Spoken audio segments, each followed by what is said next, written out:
What's up, duelists? What's up, duelists? What's up, duelists? Welcome back. Welcome back. After a long weekend of dueling, we're going to do more dueling here in a second. Just getting underway. I just need to post that I am live.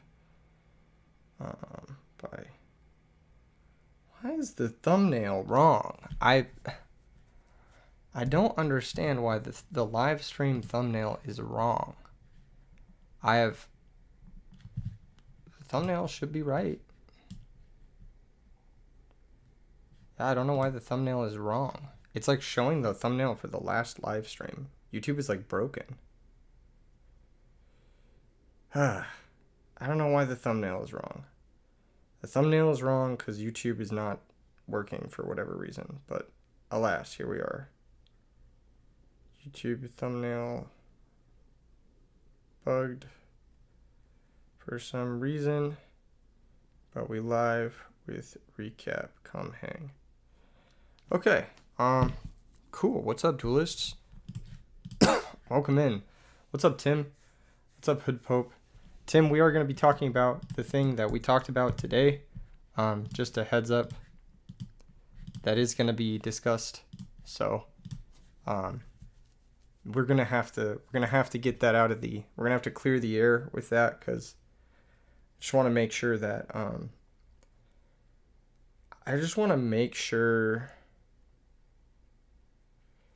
do I say this?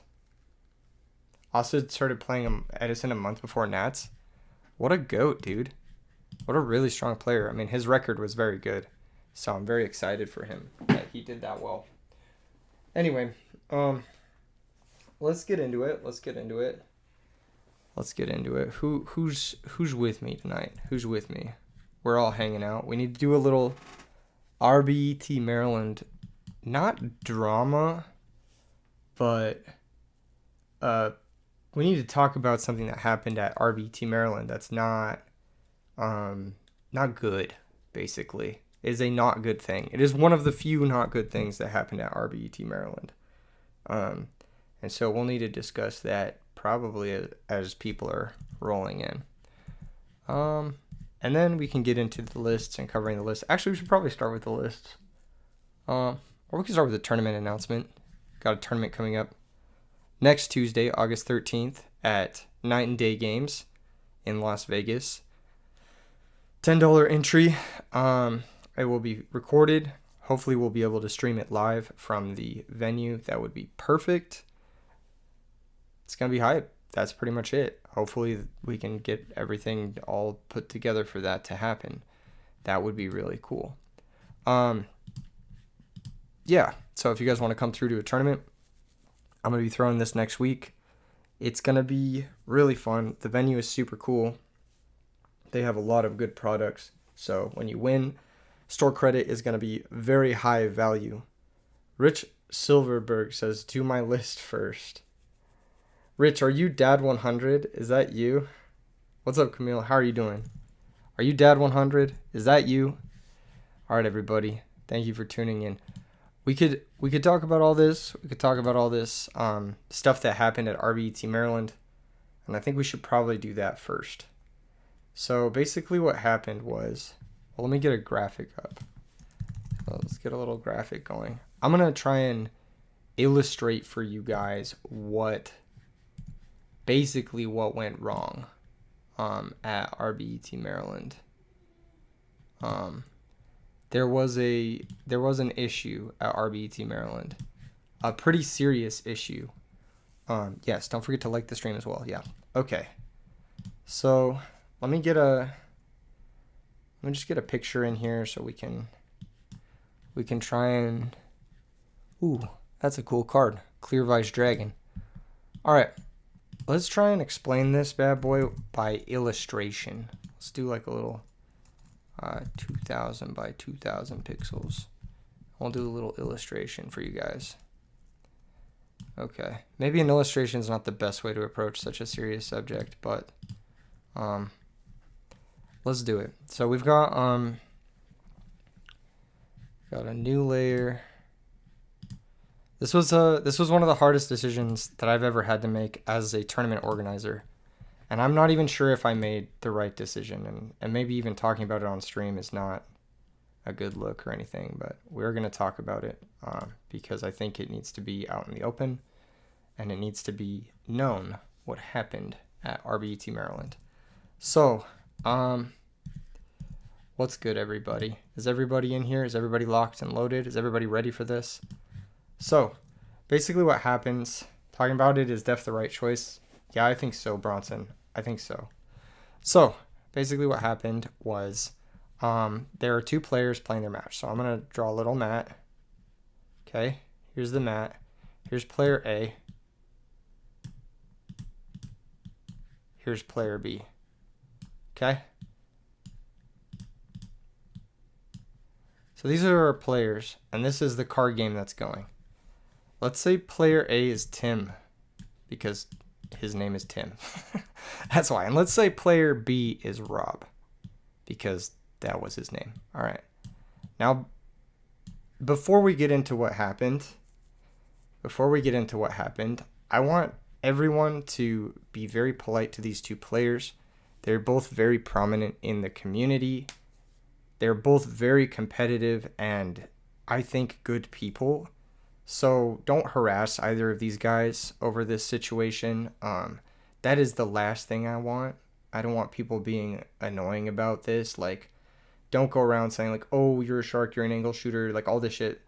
Don't do that. That's embarrassing and not cool. But there are some things that happen in this that I think we can make a good example of for people to not do this in the future. So here's the situation. Rob is playing a deck called Vayu Turbo. That's his deck right there. And this is his graveyard. And in his graveyard, he has a Necrogarna. Okay, and on his field, he has a Fossil Dyna. This is important to note. All right, Tim is playing a deck called Frog Hero. You guys probably know these decks. They're pretty common right now. And on Tim's field is an Elemental Hero Ocean. Okay, so this is all you need to know with regards to the gameplay. So there's a Necrogarna there. I'll put Gardna.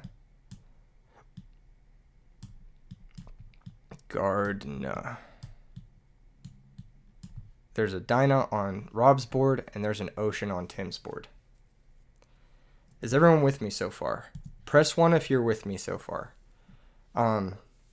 This is the situation that is confirmed by all parties. This is the first part of the situation that is confirmed by all parties.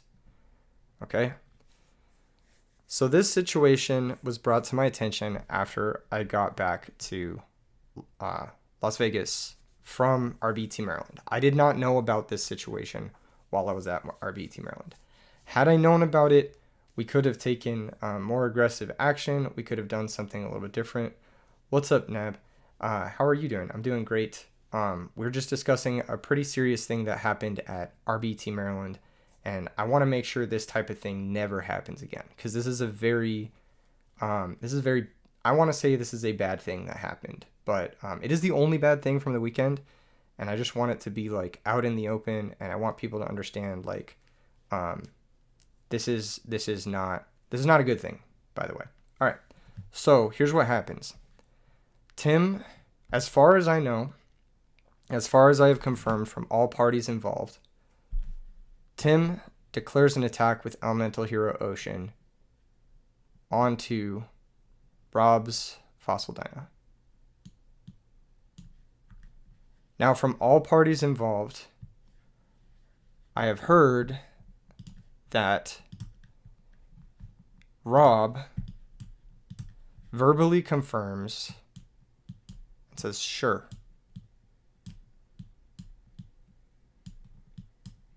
And then this is where the discrepancies come in. At this point, Rob picks up his Fossil Dyna to move it to the graveyard. Every party involved has confirmed that Rob has said sure, except the head judge, which we will get to in a minute. But both Tim and Rob have told me that when questioned, they told me that Rob verbally confirmed that the ocean attacking the dyna was okay. He said sure, which is affirmative. Verbal confirmation is final. So when you say sure on this attack, that means the attack is good. So the ocean attack is going to go through. On top of that, Rob picks up his dyna and begins to move it to his graveyard. And this is where the stories sort of get mixed up. So let's get into it. Tim tells me that he doesn't know if Rob placed his dyna in his graveyard, then took it out, or he took it and moved it towards the graveyard.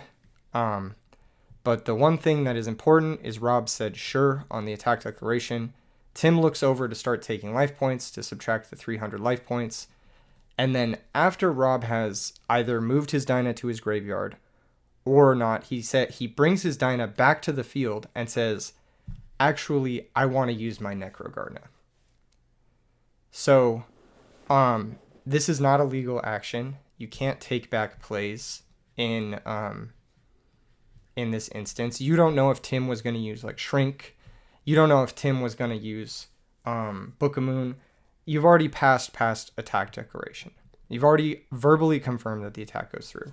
Is everyone with me right here? Does everyone understand this? Because this is the most important thing. Verbal confirmation is final. I want to put this in text. Verbal confirmation is final. I cannot stress this enough. When you're playing the game of Yu-Gi-Oh, verbal confirmation is final. When you say something is okay, that means something is okay. When you pass that phase, you net information.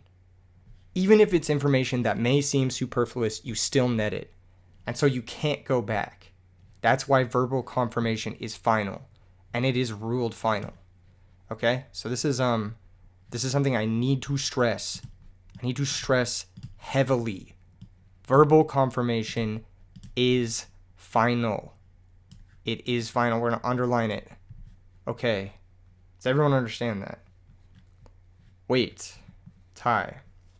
So, Tim immediately calls a judge, or Rob calls a judge. It's unclear. They both said at this point that one of them called the judge, but whoever called the judge doesn't matter. A judge gets called.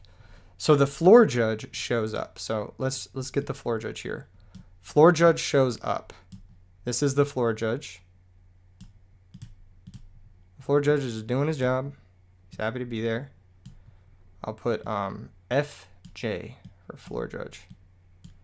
By the way, shout out all of our judges this weekend. It was very, very nice. Very nice. All the judges did a great job. All the judges did an amazing job. HD19 says you can activate Necro on the battle step. He moved the Dyna to the graveyard, HD19.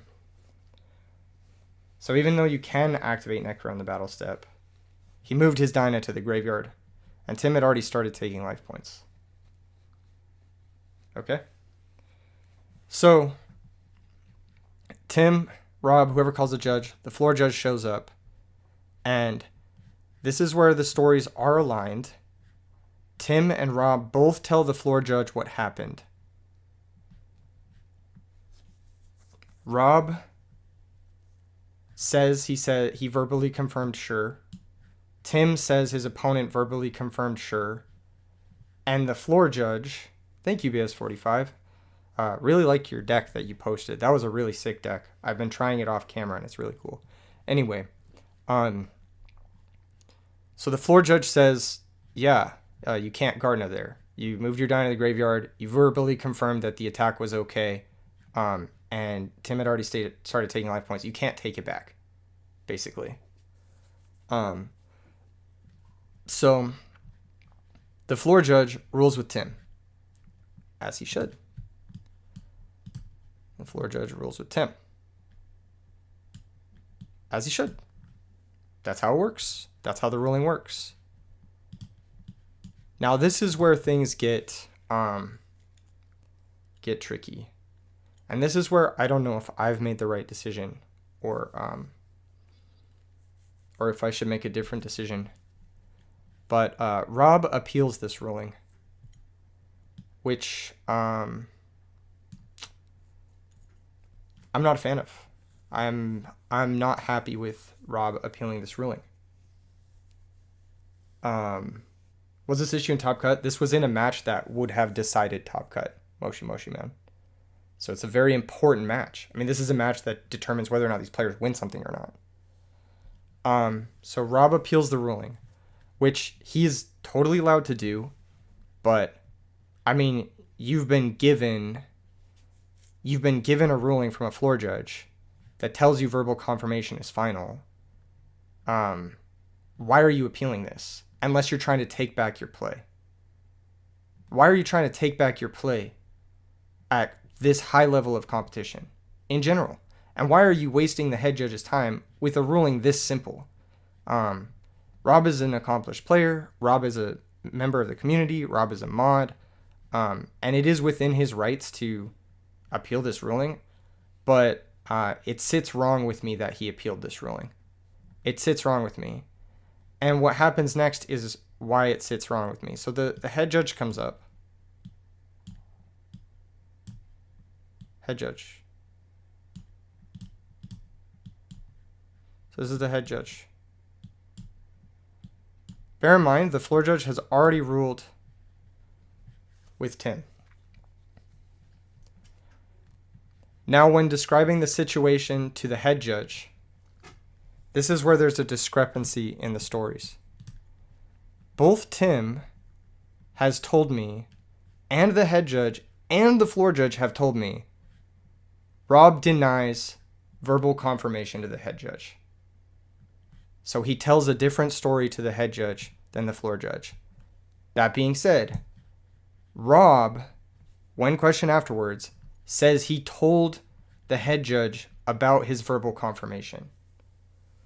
So all three of these parties involved here say that Rob denied verbal confirmation.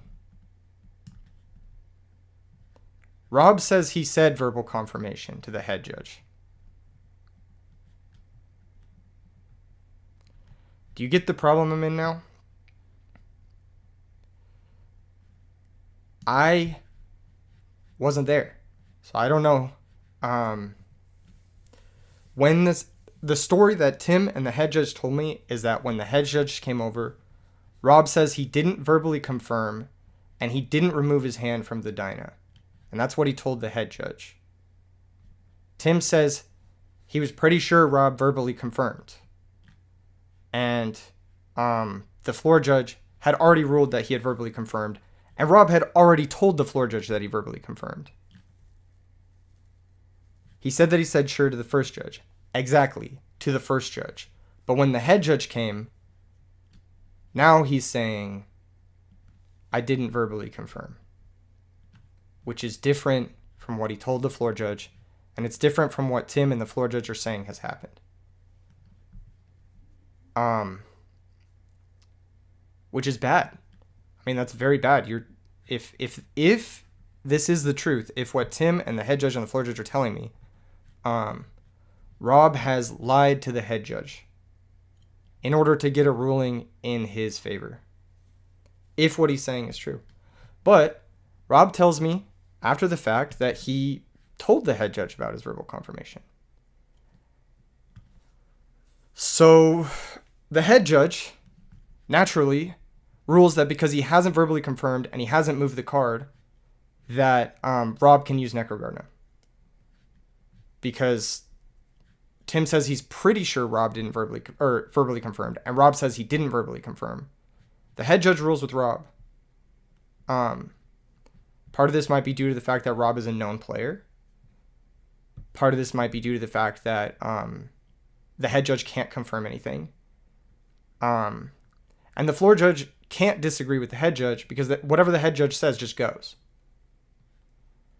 So the head judge rules with Rob.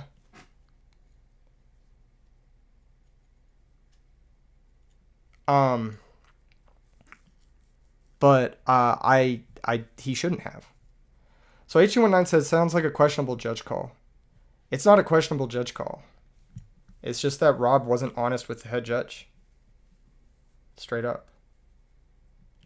Moshi Moshi says, Tim should appeal the head judge ruling. Well, that's what he did. He reached out to me after the tournament. He said, hey, this happened. I'm still kind of in shock that Rob would do this. And he says he felt really uncomfortable in the moment. And that he didn't know what to say in the moment either. And he was kind of taken aback that Rob would change his story to the head judge. It's a high-stress moment. It's a high-stress environment. Sometimes you don't know what to say in the moment. He said he was very emotional, and it took him like 24 hours to calm down before even messaging me. So,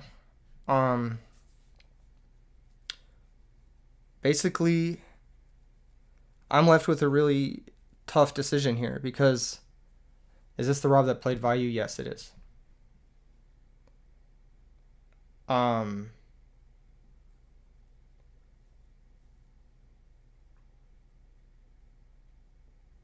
This is a really tough decision. I mean, on one hand, Rob is like a community member. He's a great player. He's a nice guy. And Tim, same thing. Both of these guys are my friends.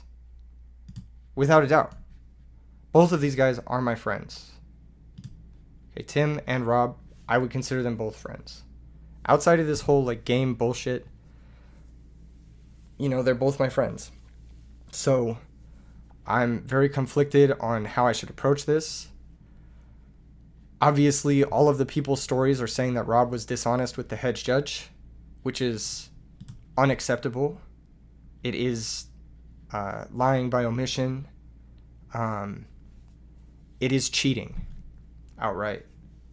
So, I did not post Rob's list, and we're going to remove his top 16 title, I guess.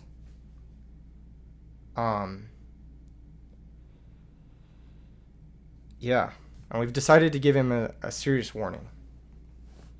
I think the hard part about this is if it wasn't Rob, if it was a different person, it would be a lifetime ban from RBET. If it was someone I didn't know, and if it was someone who didn't contribute to the community, this would be a lifetime permanent ban. This situation would just be, you cheated, you're never coming back. But because it is Rob, that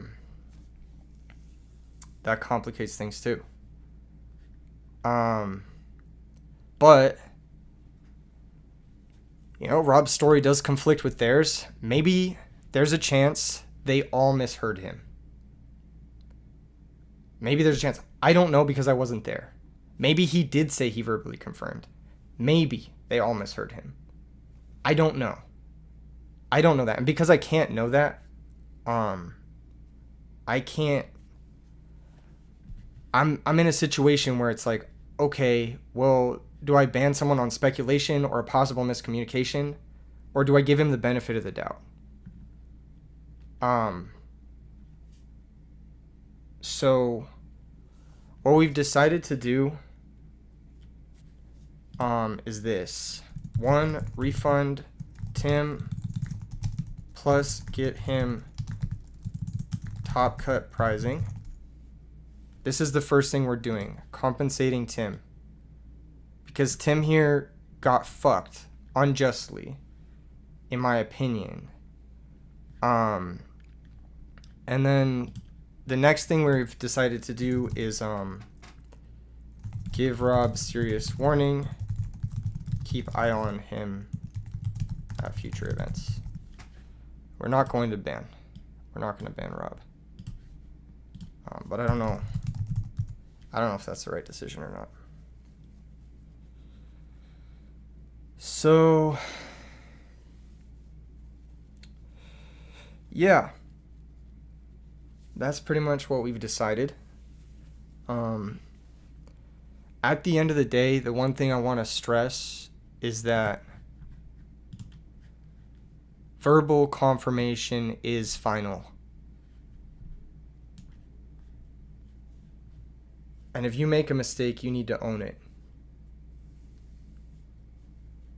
And it's I'm honestly very disappointed that this happened at my tournament. I'm very disappointed that that this situation would happen. Konami policy says you should report him and let Konami do an investigation, right? This wasn't a Konami sanctioned tournament. RBT Maryland was unsanctioned, so there's no investigation here. This has nothing to do with Konami. This has everything to do with me and Feel Good Gaming. And what our decision was this bottom one. Give him a serious warning. Keep an eye on him for future events. But we've decided not to ban him. And I want to be like completely transparent. The reason we're not banning Rob is because of we want to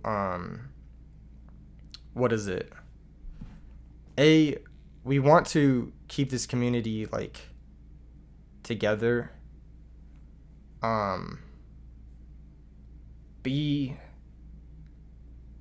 Rob has done a lot for the community with his volunteering as moderator in a lot of the Discord servers and during a lot of the tournaments. C, we don't think Rob had malicious intent. And D, Rob is my personal friend. And I reached out to him and I said, hey man, I'm really disappointed in this. I don't like the way you handle this, if this is the case. Now, he says to me that he told the judge, he verbally confirmed. So, I don't know if he's being honest or not. I don't know what the situation is because I wasn't there. I don't know who's right and who's wrong.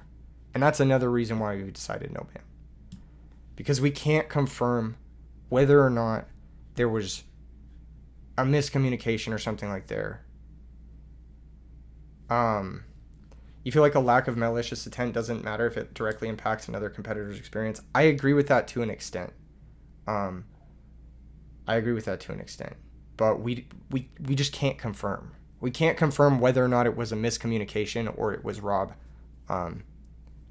just withholding information. So,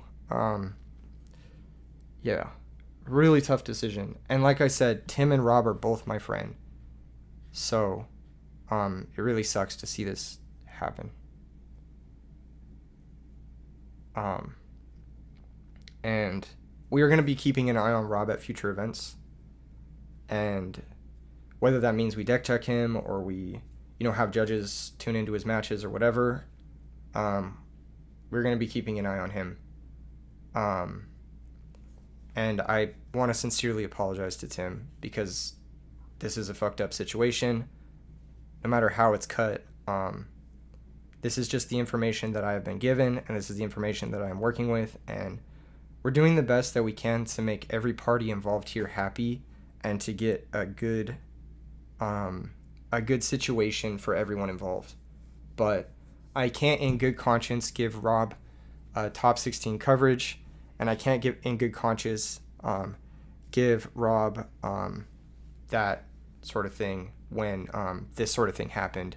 And I have someone messaging me afterwards saying like, yeah.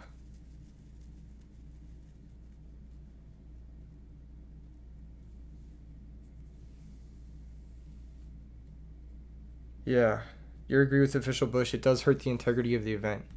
Well, if we don't ban Rob, then yeah, it's going to hurt the integrity of RBET.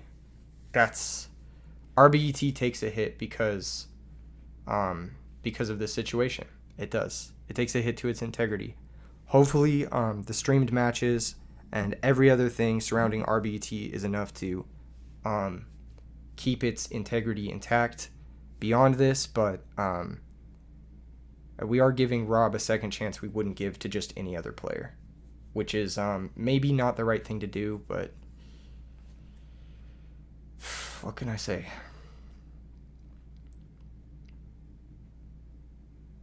I don't know. It is a really tough situation. Really, really tough situation. I want to be very, very strict about the verbal confirmation as final thing in the future. We're going to announce it at the beginning of every RBET.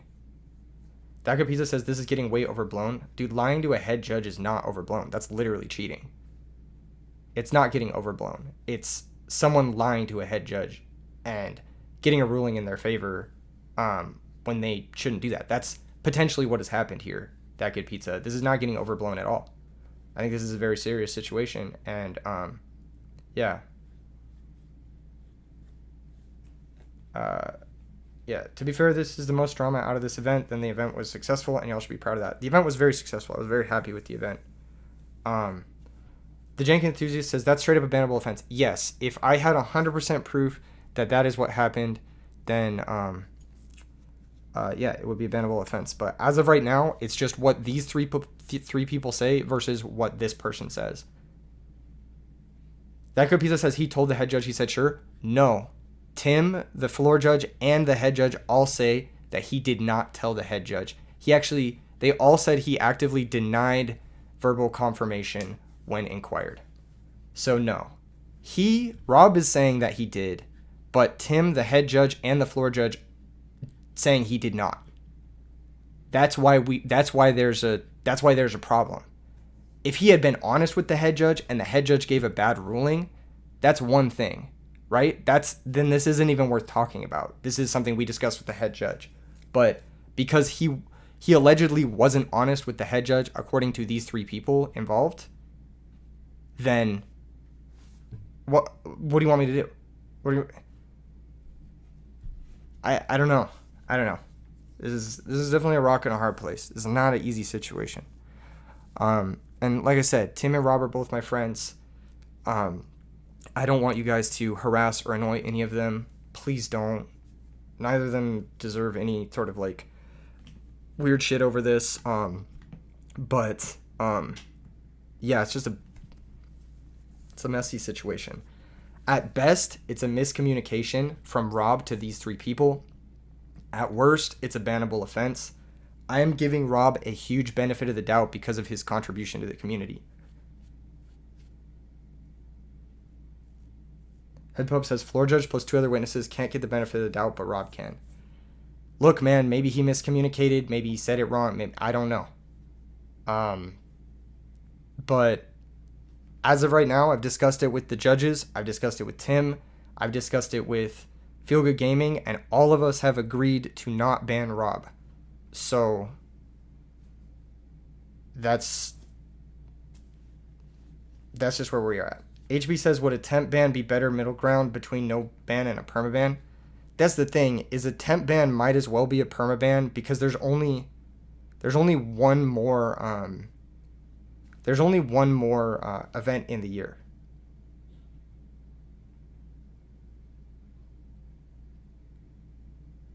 So if we temporarily banned him from the last event of the year, it would be a ban for like at least, I don't even know, 6-7 months or something like that.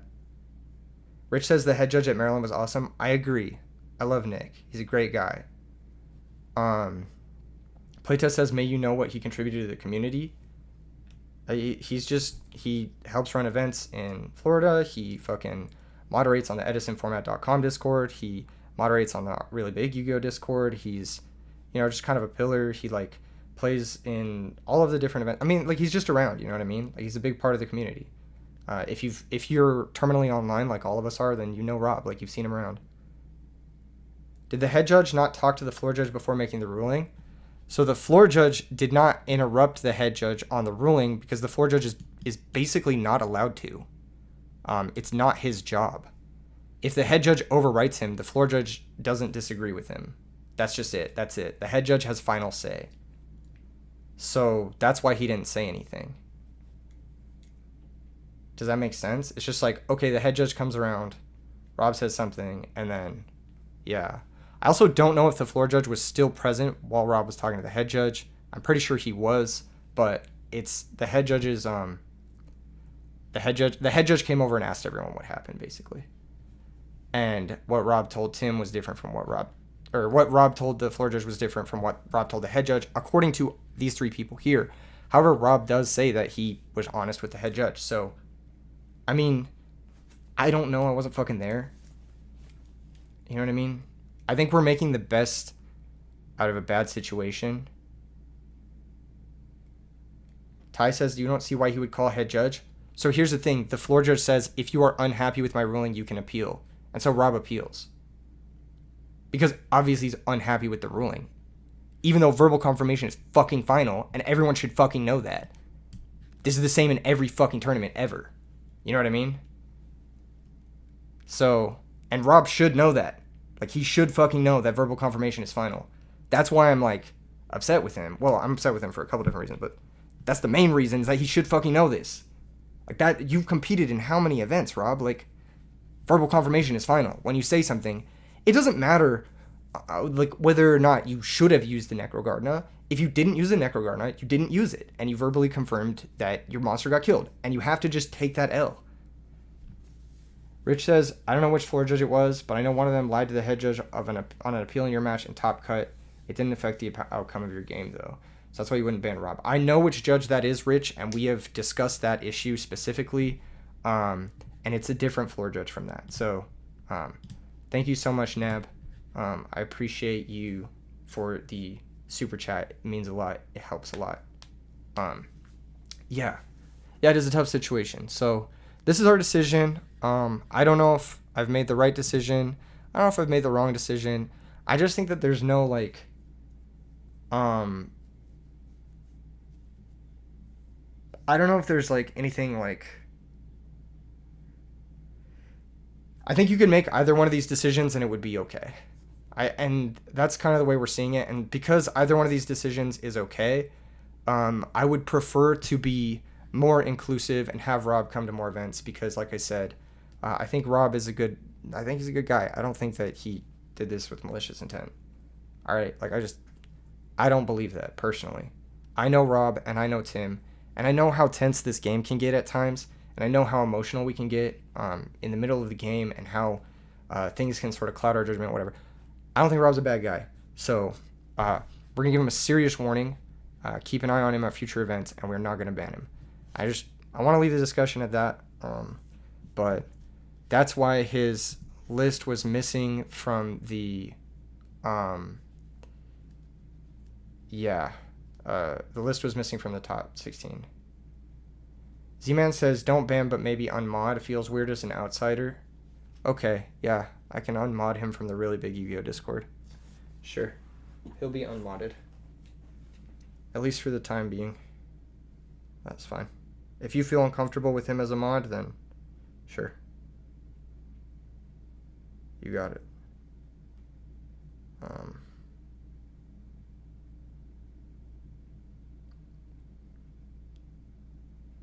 Alright.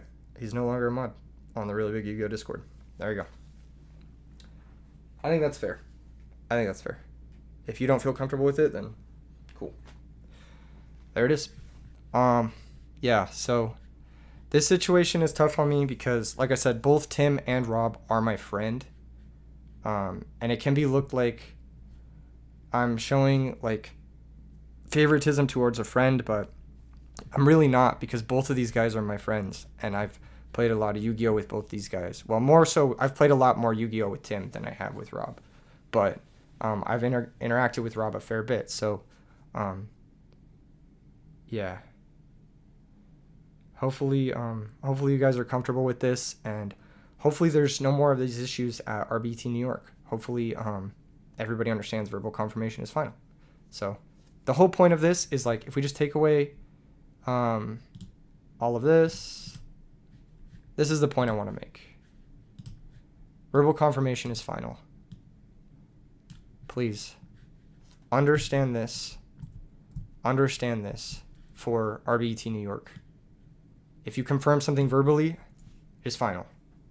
And that's it. Daniel, you would like to discuss hosting a big tournament with me? Message me on Discord. HG19 says, very tough, but I like the amount of time and thought you guys took to make a decision. I didn't want to do something rash, and I have a lot of respect for Tim for not losing his shit about this, because I absolutely would have. All right, will there be a finals? Will there be an RBT in Tulsa? That's not up to me, guys. I don't own venues across the country. Ryan Knight says Tim getting top cut pricing for something that happened in round 2 of Swiss is interesting.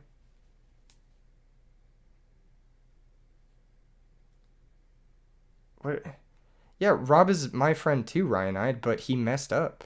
According to the situation, he lied to a head judge. And whether or not someone is your friend, I mean, if they do something wrong, then you have to hold your friends accountable. That's it. That's how friendship works. Like, if your friend messes up, you hold them accountable, and you're still their friend afterward, but you hold them accountable for what they did wrong, and you expect more of them, because that's what it means to be friends with someone. So, and Tim getting top cut pricing, dude, Tim's tournament was ruined over a judge call that should have gone in his favor, that also was due to potentially cheating. So I don't know what you want from me. I think that is the best thing, the best outcome for everybody involved. I don't know. I don't know what you want from me.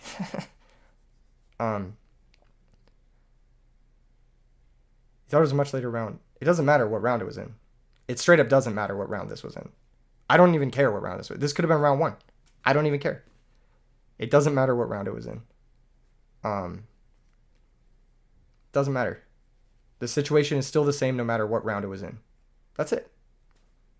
Straight up. That's it. And like I said, Ryan Knight, I don't think I multiple times said don't harass these players over this situation. Don't harass Rob, because chances are he just made a mistake. Whatever. Shit happens. Who cares? End of the day, you take accountability for your mistakes, and you do better next time, and we've given him a second chance. That's it. You know? Now that it has happened, issue a warning on what will happen next time someone does it again. I already said this, but if someone does it again, it's a lifetime ban from RBET. Yeah, if someone lies to a head judge again, it's just a lifetime ban. I don't care who the fuck you are, but yeah, this time Rob kind of he's an example. We're making an example out of this situation. Rich says, you think this is blown out of proportion? This stuff happens all the time. Usually the judges get it right, but sometimes they don't. Rich, you just don't understand the situation. If he was dishonest with the head judge, he manipulated them into giving him a ruling that was in his favor. Do you understand? And 3 people are telling me he was dishonest with the head judge, and he is the only one who's saying he wasn't.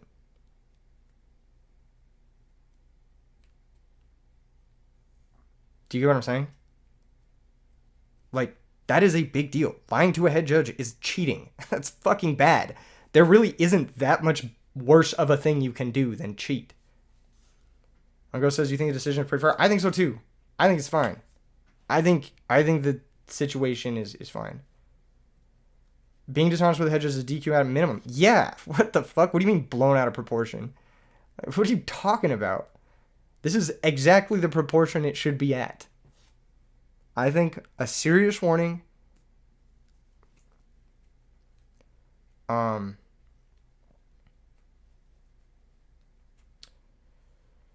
I think a serious warning issued to Rob so that this doesn't happen again. And that's it. That's it. But it does need to be Bono, shut the fuck up. You're getting timed out. Just stop saying random shit. Alright. You're getting timed out for 10 minutes. No, he's not a friend. No! Were you paying attention at all? Yeah, much love, Ryan. Thank you so much. I don't mean to get upset with you, but I just want you to understand the situation we're in and why it's bad. Why this is a bad thing. Why that it shouldn't happen. Mark D says, is verbal confirmation subjective? No, it's fucking not. It's verbal confirmation is final. Verbal confirmation. That's it. Okay, moving on.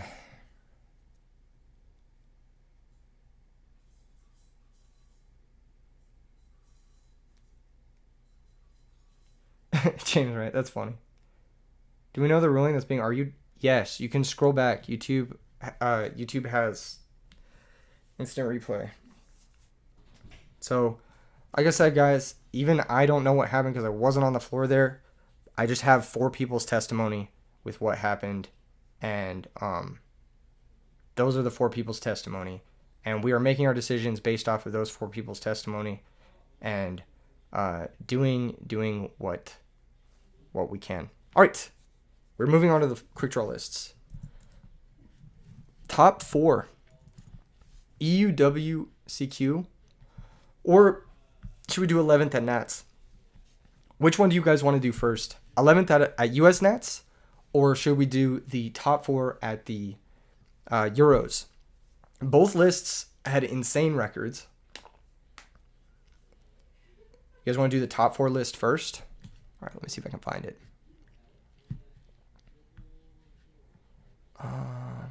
What's this? That's not it. That's not it. This is it. All right, cool. So, I played against this player. Oops. I played against Dad100. I played against Dad100 a bunch. And he beat me pretty soundly. I mean, he just outplayed the shit out of me. I'm going to be honest. It's funny because he messaged me and he's like, sorry for the sack. And he did not sack me. He just outright beat me. Like, straight up. Yeah, outplayed like crazy. So, yeah. He messaged me afterward. He said, I would love your thoughts on this deck. I got top 4 at Euros. He went 5-0-1 in Swiss, so undefeated in Swiss. David says, getting back in the game, what's the best way to learn? Just watch my channel. Put it on, watch every single video, and it's the best resource you have. I promise. I've had so many people message me after just watching my videos and never playing in a tournament, and they message me and they're like, I won a tournament because of your videos. I've had so many people message me that. I promise you, it's watching my videos is one of the best resources you can have. I don't really think there's anything even like, there are other people like putting out resources on specific decks, but I don't think there's anything like to the degree of like comprehension that is the E3 Yu-Gi-Oh channel when it comes to Edison format. Anyway, Dad100 says he messaged me this, and he sent me his list, which is this. So let's take a look at it. It's a Quickdraw Dandy deck list with Amaryllis.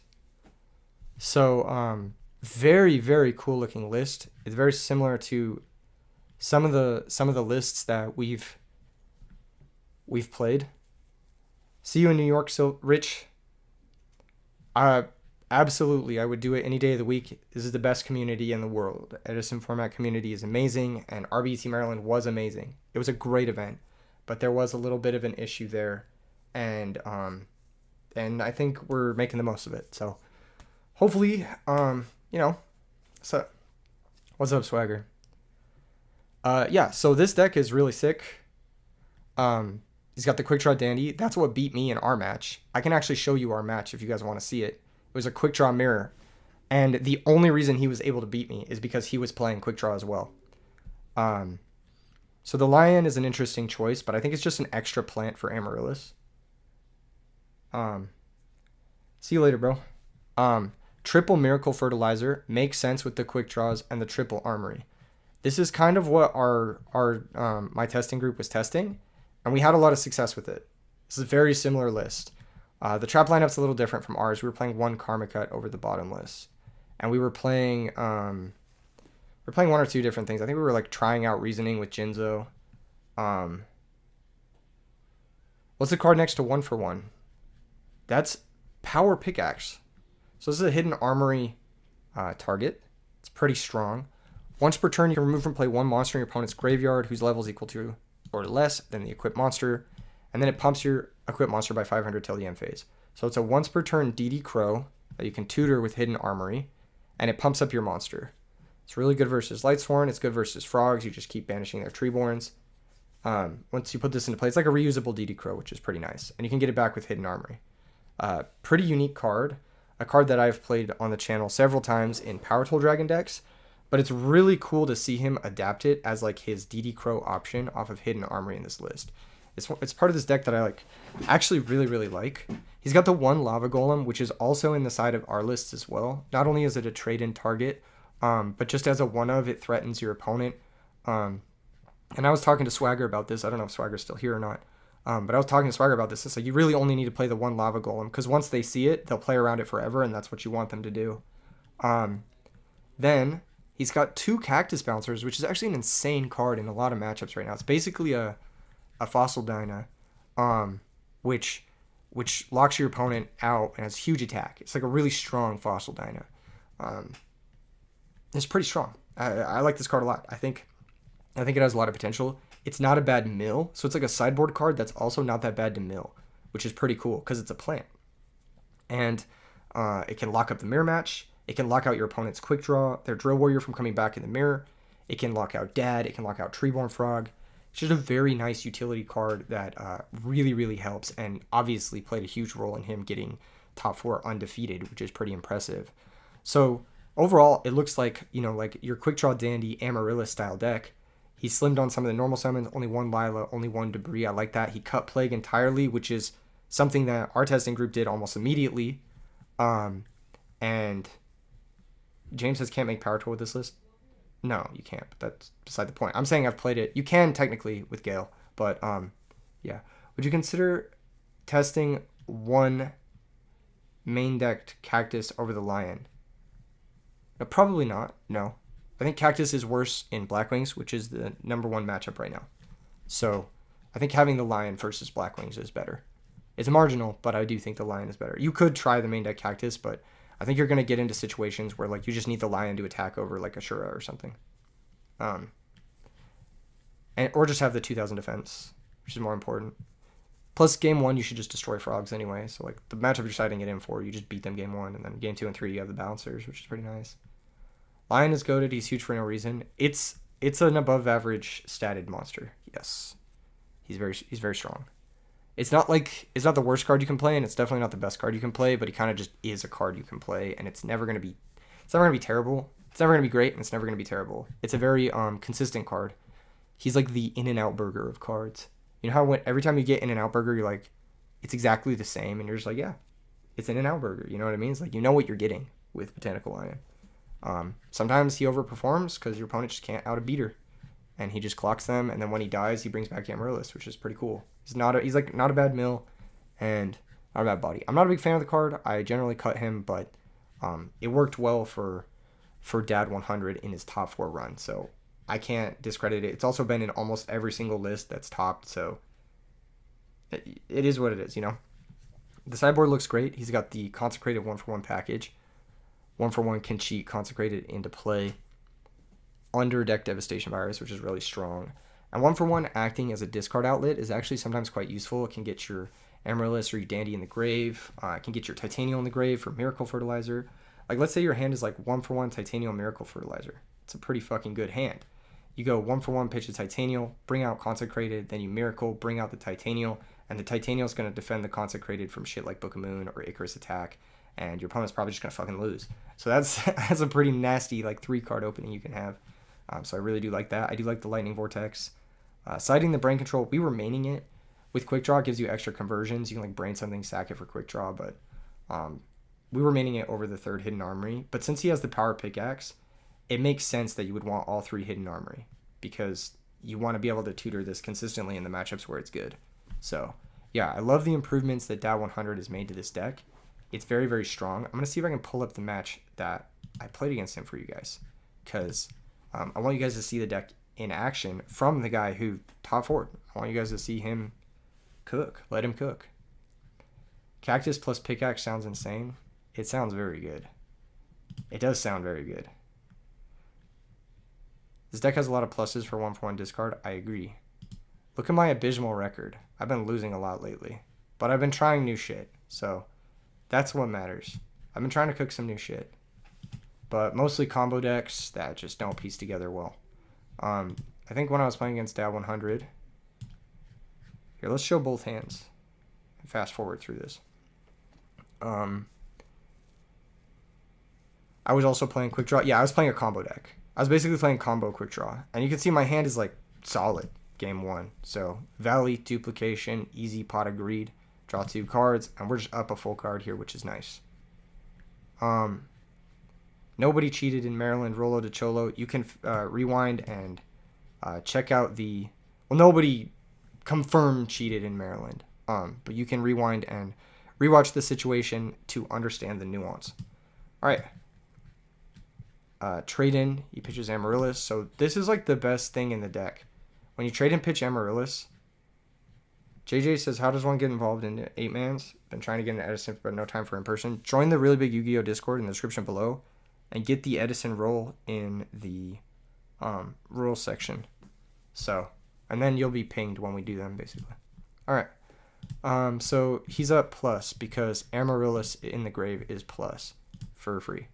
Set, we end phase Typhoon, hit his Torrential, so I'm pretty much certain that that's like Dandy, because he set it behind Torrential, but it could also be Sanagan, so I'm not really sure. I'm going to go for a sack, normal Caius to banish this guy. I could have drawn 2 with Cyber Valley, but it would have burnt my normal.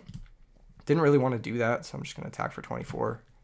Now I want you guys to know that I had a better play turn 1. I'm actually going to refresh this and show you guys my better play, because I know someone is going to fucking comment on it in hindsight.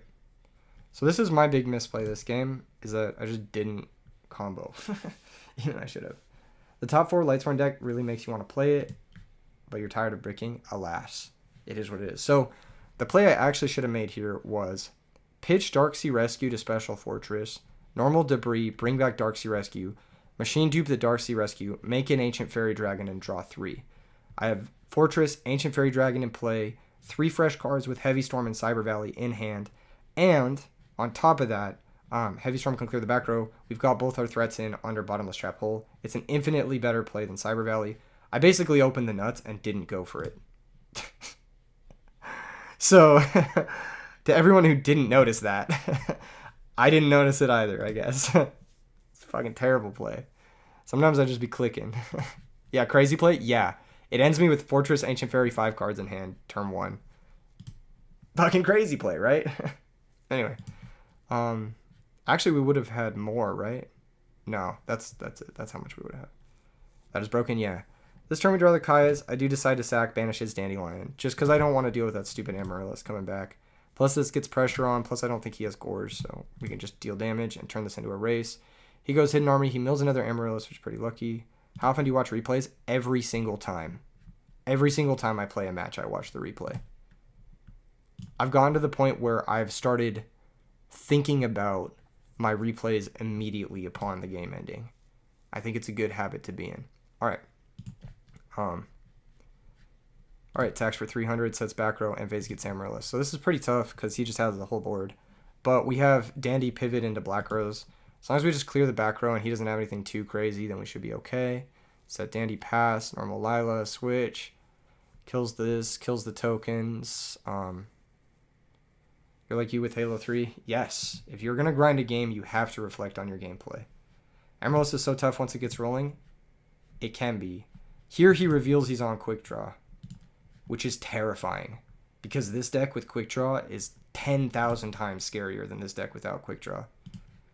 Draw, we got Debris, we've got a Black Rose. We're going to take another 800 here, but we've commanding lead on this situation. We can now pitch Special Fortress, attack for 25, which is pretty strong. He draws Necrogardener, marks, takes the Fortress, normals Necrogardener, attacks both. We have game. We're just going to go Junk Synchron, bring out Darksea Rescue, Synchron to Armory Arm, equip it to the Machine of Fortress, and attack the Necrogardener for game.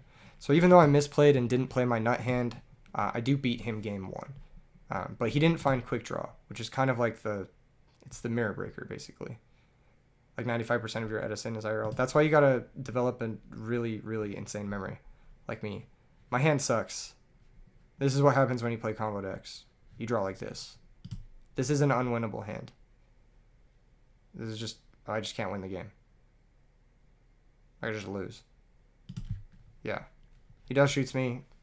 It doesn't even fucking matter. He started the nuts. He had trade in yet again. Trade in pitch Amaryllis with Lone Fire. And this is why you should play 40 in this deck. You're going to open like this more consistently. And I think that's why Dad100 is playing 40 cards in his fucking deck. And I'm playing like 42 like a fucking gambling addict, basically. I've seen so many people play over 40 in Amaryllis. Make it make sense. It doesn't make any fucking sense. It doesn't make any fucking... There's no rational reason to play over 40 cards. It's just bad. It's just objectively worse. Anyway, we lose. So, there it is. You can't stand people playing over 40.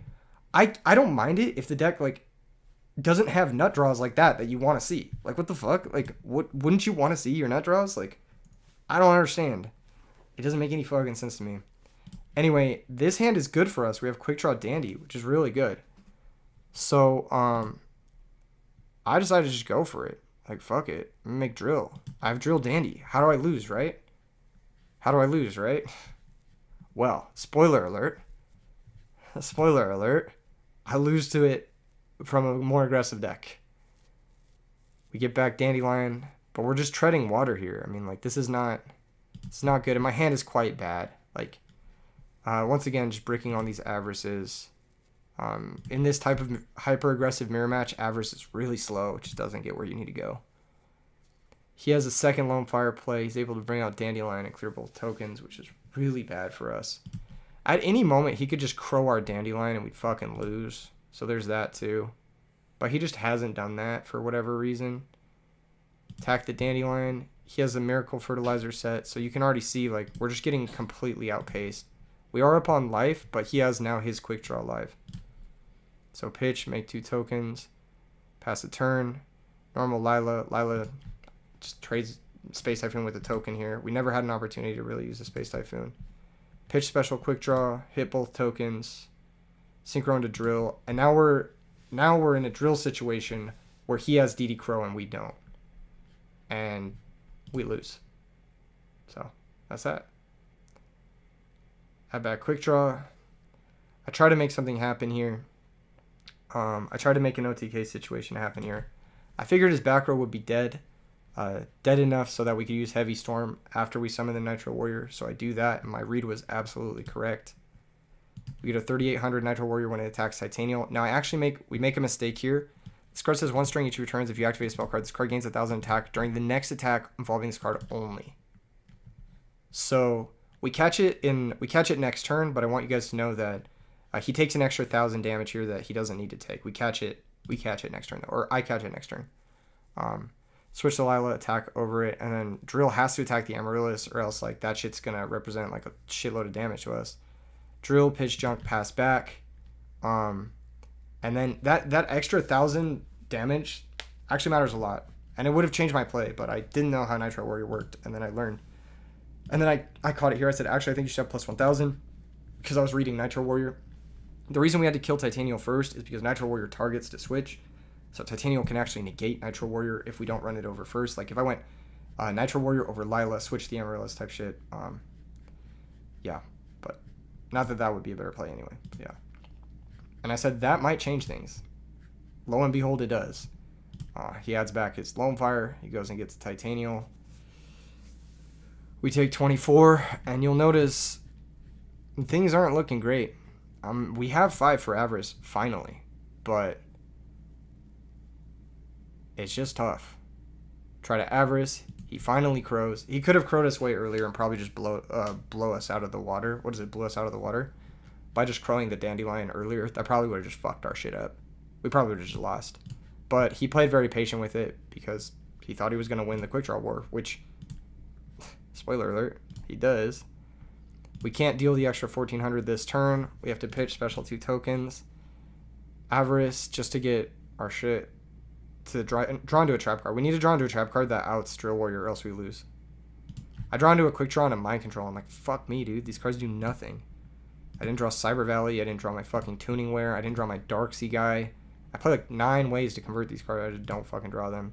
Drill comes back. He brings back Quickdraw, and he top deck Dandelion for the OTK. And that's why you play Quickdraw, because it's like insane pressure. It's insane diverse pressure. The shit's fucking crazy. I'm like, oh my god. I was like, Quickdraw is so good.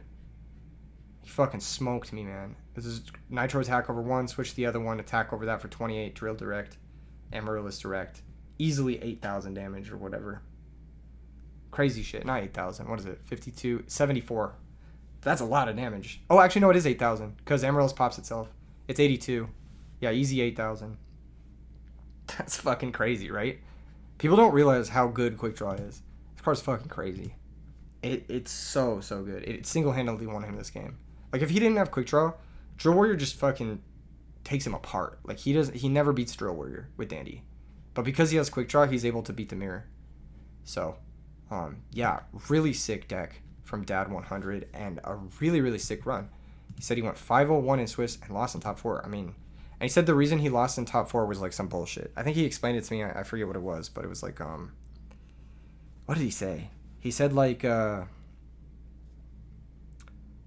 think he got hand ripped and it hit 1 out of 6. Like there were 6 cards in his hand and he needed one of the 6 cards and the hand rip hit that one card. I think it was an Airbellum just hit the random 1 card that he needed to win. Which is really funny. It's not funny, but it's just like, that's what it took to stop him from winning with this deck. Quickdraw just opens up the option so much. Quickdraw is just fast as shit. It just like makes it so if your opponent has like even a slightly weak draw, you just kill them out of nowhere. It's really good. So really, really cool deck from Dad100. Shout out to him. Incredible record. That's 6-0-1. So 6 wins, one draw, and 1 loss. 6-1-1. Very good record. All right. Then the next list I want to show you is a little bit different. So this is the words that he had. This is Austin. Austin's Quickdraw run at Nats in the United States. He says, all my opponents were super nice. The Edison community is unmatched and had a blast playing. 466 players, and he finished 11th. Because the event doesn't cut to top 16, he didn't get a chance to participate in Top Cut. He would like to shout out Tyler Young, Jake Trapp, Chris Isom, and his sponsor, Card Cartel. He said he had no time to playtest, and I believe he had only been playing Edison format for a month before this run with Quickdraw. So let's take a look at the list. We've got the list here right here. And his matchups. He has Lightsworn win, Blackwings win, Hero Beats win, Vayu Turbo win, Blackwing win again, Vayu Turbo win again, Vayu Turbo win again, then a loss to Blackwings, then a loss to Amaryllis. So he went 7-0 into 7-2, got 11th place, probably was one of the highest placing 7-2s, if not the highest placing, because he started 7-2, or 7-0. The list looks pretty interesting. So let's zoom in a bit. It's going to be real pixely, but let's dissect it, right? Actually, let's just rebuild it in Dueling Book for those of you who are. Let's rebuild it in Dueling Book. We can save one of these. I think I have like a Quickdraw list we can save as. Okay, hold on. Quickdraw Austin NAWCQ. All right, he wasn't playing Jar. What was he playing? Let's take a look. He was on 3 Debris. Okay, 2 Caius. Oh shit, that's not it. I should close that. 2 Hamster. Was he playing Judgment? He was. He was not maining Dust Tornadoes, so you can get these out of here. He's not maining Compulse. He was not maining Book of Moon. Very interesting. He was the highest, 21 points. Makes sense. He was playing 3 Avarice as a way to recycle his high impact Caius, Lone Fire, etc.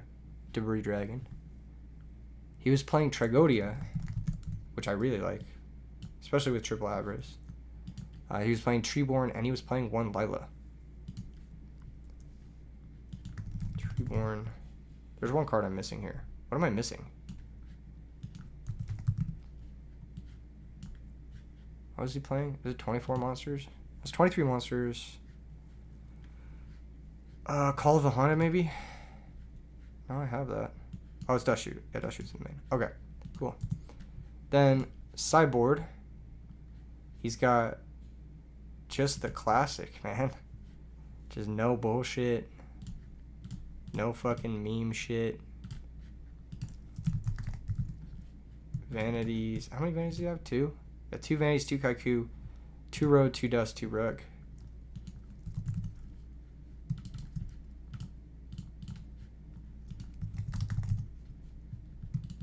And pulling.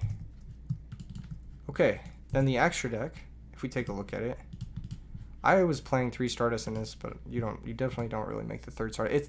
It's come up for me a couple of times. He was playing Road Warrior as well as the 2nd Turbo Warrior, and he was only playing 1 Iron Chain. So he was playing Road Warrior and the 2nd Turbo Warrior. And he was playing 1 Chimera Tech. Martine says it looks vanilla. You look vanilla. Get owned. All right. Yeah. So let's talk about his techs, right? Let's talk about what works for him. What's a cheap Edison deck? Most of them range around $100 to $200. There are some expensive ones, but you should budget for about $200 to buy a deck. Dragons is probably one of the cheapest competitive decks you can buy, because you only need a couple cards in the extra. You only need a Stardust, a 5-headed dragon, and a Chimeratech. And as a competitive deck, you're just with 12 less cards you have to buy. That's pretty cheap. I have a video on it. You can look up the budget decks video that I've posted. All right.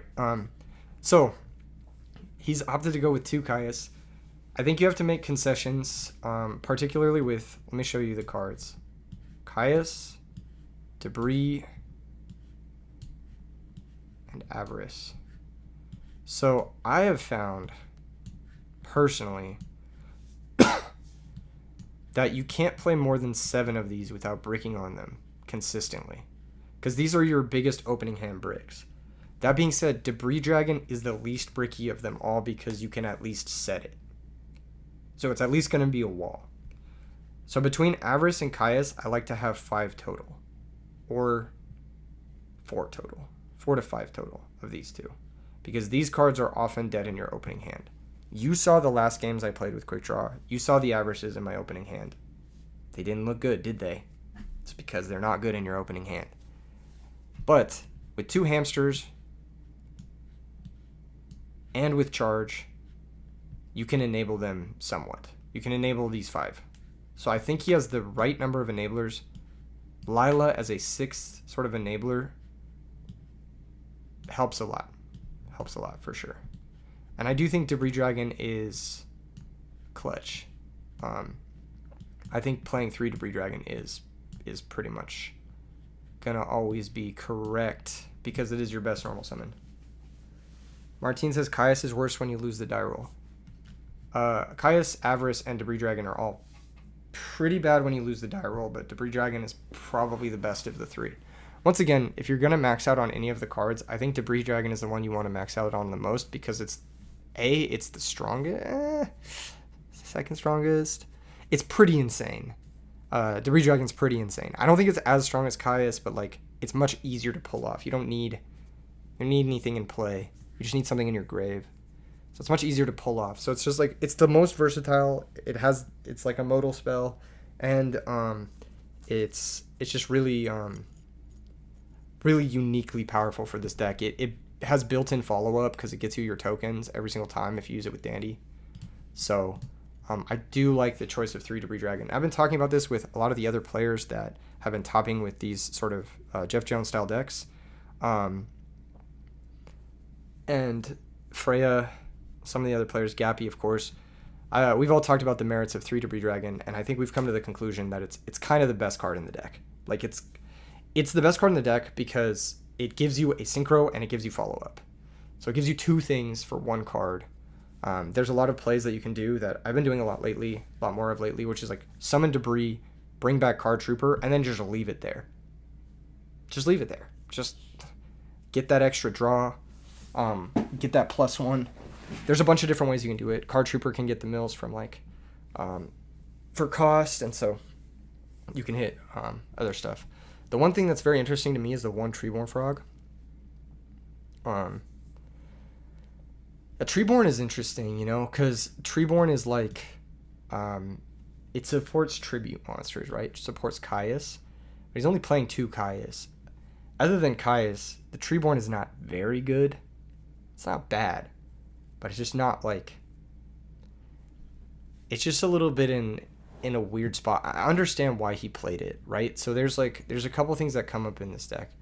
First thing is Quickdraw without Dandelion is kind of tough in this deck. Without other level 1s. And Treeborn's a pretty good level 1. So I'll talk about Double Turbo Warrior in a second. It does come up, and I will mention why.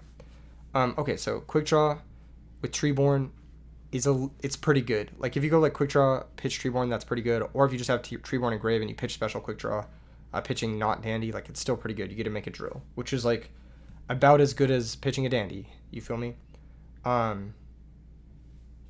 So I do like the idea of Treeborn. Ungo says you can probably cut one Caius on Treeborn. No, I'm gonna get into that. I actually think you need 2 Caius at least because it's your best card against Blackwings, hands down. And I also think that the Treeborn Frog is necessary because it improves your chances into Deck Devastation Virus. If we look at his tournament record right here, it says he went. Oops, I shouldn't have closed that. Hold up. There it is. Fuck. What did he say? It beat Blackwings, Value Turbo, Blackwings, Value Turbo, Value Turbo. So he beat 5 Deck Dev decks with this deck. And I'd be willing to bet Treeborn played a role in beating one of those Deck Dev decks when he got Deck Dev. It gives you a third thing besides Dandelion that when hit with Deck Dev doesn't really matter that much and can help you pivot into a Caius or something like that. So it's like a nice way to keep playing even after Deck Dev kind of cucks you, more or less.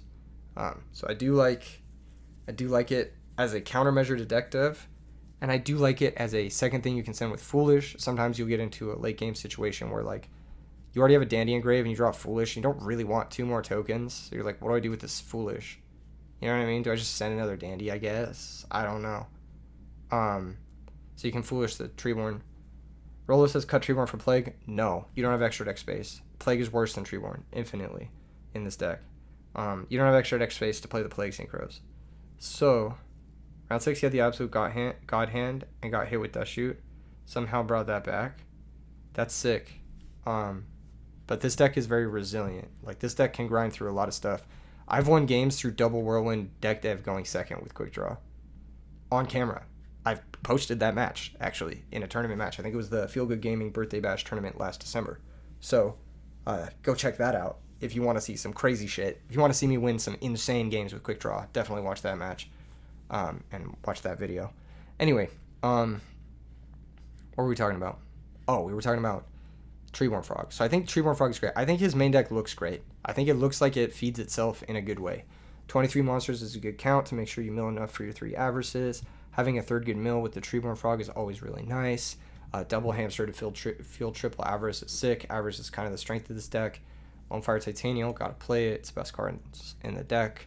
It gives you extra Dandy access. Triple Debris Dragon, best card in the deck. Lila is interesting, but I understand why you would play it over Thunder King. I know, was it Tyler mentioned that he had Thunder King over Lila and he's playing Chaos Sorcerer. You'll notice that he's playing 5 Darks in the main, which is not a lot, but it's sometimes enough to support Chaos Sorcerer. The issue with Chaos Sorcerer is that it conflicts with Pot of Avarice. When you banish 2 monsters, it makes all of your Pot of Avarice very weak. So I respect and understand the decision to cut it. I have not enjoyed Chaos Sorcerer as much as I thought I would in this deck. It's usually worse than just having another Caius in your hand. So Lila, good call, also works against Deck Dev. Also, it's just a summon that doesn't get popped by Deck Dev, and it mills you towards your Dandelion and your Treeborn and to get your Avarice live. So it's an engine enabler, unlike Thunder King, because it mills. It can pop key cards like Royal Oppression, and it gives you a great charge toolbox as well. So I do like the Lila choice from him. It makes sense in the main deck with what his configuration is. So it makes sense to play this over the Thunder King.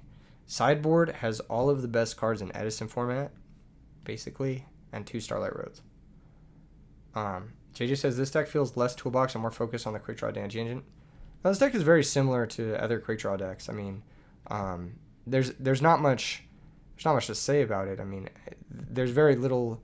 Hold on. Like, these 3 are like the big card choices that are different. The Lila, the Trag, the Treeborn. And then triple Avarice, some people play 2, myself included. I usually only play 2. Triple Avarice is actually more toolbox and less Quickdraw Dandy. You give a reason on why no Foolish? What do you mean? It's right there. Good night, Nab. Hope you have a good night. Thank you again for the super chat, and I hope your night goes well. So, sideboard, double Kaiku the Ghost Destroyer. This is the best sideboard card in Edison format. I'm convinced. You cannot convince me otherwise. I think it is single-handedly the best sideboard card. It's good against Frogs and Value Turbo. It's also good against Heroes. The fuck? Like, that's insane. It's also good against Lightsworn. Like, you cover 4 matchups with 1 card, and you cover them really well. Like, it's the single best card in those 4 matchups. Huh? I think it's the best card in the sideboard of any Edison deck, and I expect to see it sided in almost everything moving forward. The biggest issue with Kaiku is it's pretty bad to draw in multiples, and it's 1800 isn't bad, but it's not great. It's like, it's not like Flamvell Fire Dog where it runs over Hamster. That's the big thing. If you could run over Hamster, it'd be broken, but 1800 is still good. It's still respectable. It's just that a lot of the format is warped around stopping 1800 from connecting. So Triple DD Crow makes sense in this deck. It's a hand trap that fuels Avarice. It also can be synchroned with Quickdraw Synchron, and it helps you versus some really hard matchups like Frogs, Zombies. Zombies is a pretty bad matchup for Quickdraw. In my testing, it was the match I lost to the most. Instant Zombies especially. Justin says Kaiku over Imperial Iron Wall. Imperial Iron Wall doesn't even make sense in this deck. We have Drill Warrior, which banishes itself. We have Caius, which banishes. We have D-Prisons. We have Bottomless. We have at least 8 cards that conflicts with. Kaiku is definitely better. It also conflicts with DD Crows. No, Kaiku's insane. Do you get more money if I get more money if you watch the full ad? You can skip the ad. It's fine, man. You don't have to watch the full ad. If I do get more money, it's marginal. That's not the point of this. All right, so Cyber Dragons, great against machines, great against Glads, which we'll talk about the double Turbo Warrior here in a second. Double Vanity's Fiend. This card's insane. It's basically a generic Christia. It's a little bit awkward in decks that also want a special summon, like Treeborn or Drillback, but it usually is just good enough that it eventually wins you the game. If you like simplify the game state, like pop a few cards with like Raikou, Dust Tornado, and like maybe pop a monster with like a D-Prison, and your opponent has like 2 to 3 cards and you slam a Vanity's Fiend, usually they're just going to fucking lose. If Kaiku's also a monster, so if they out it, Drill can buy it back. Yes, and you can Avarice it back as well. So it's just everything you want it to be. It's pressure, it's graveyard interaction, it's a one-sided floodgate, it is protection for your own graveyard from Crow. Like you can summon Kaiku, then activate Avarice, and they can't Crow you. It's basically the perfect sideboard card in Edison format, and also in this deck. Double Starlight Road, that's got to be for Blackwings. You just side it in. When they Icarus you just flip Starlight Road. One thing to keep mind of is Deck Devastation Virus. There is something that you'll want to do if you have a bunch of weak dudes. Like, let's say you have, like, fucking Sangan and, like, Card Trooper and shit. Not that you should have these guys in versus Blackwings too much post-board, but let's say you do. It's in your best interest to keep them face up so that if you get deck dev'd, you can Starlight Road the deck dev. If your monsters are face down, let's say you have a set Hamster, set Raikou, something like that, and your opponent deck devs you can't Starlight Road that because the monsters are checked at resolution. So the Starlight Road doesn't know that 2 or more of your cards are going to be destroyed if your monsters are face down.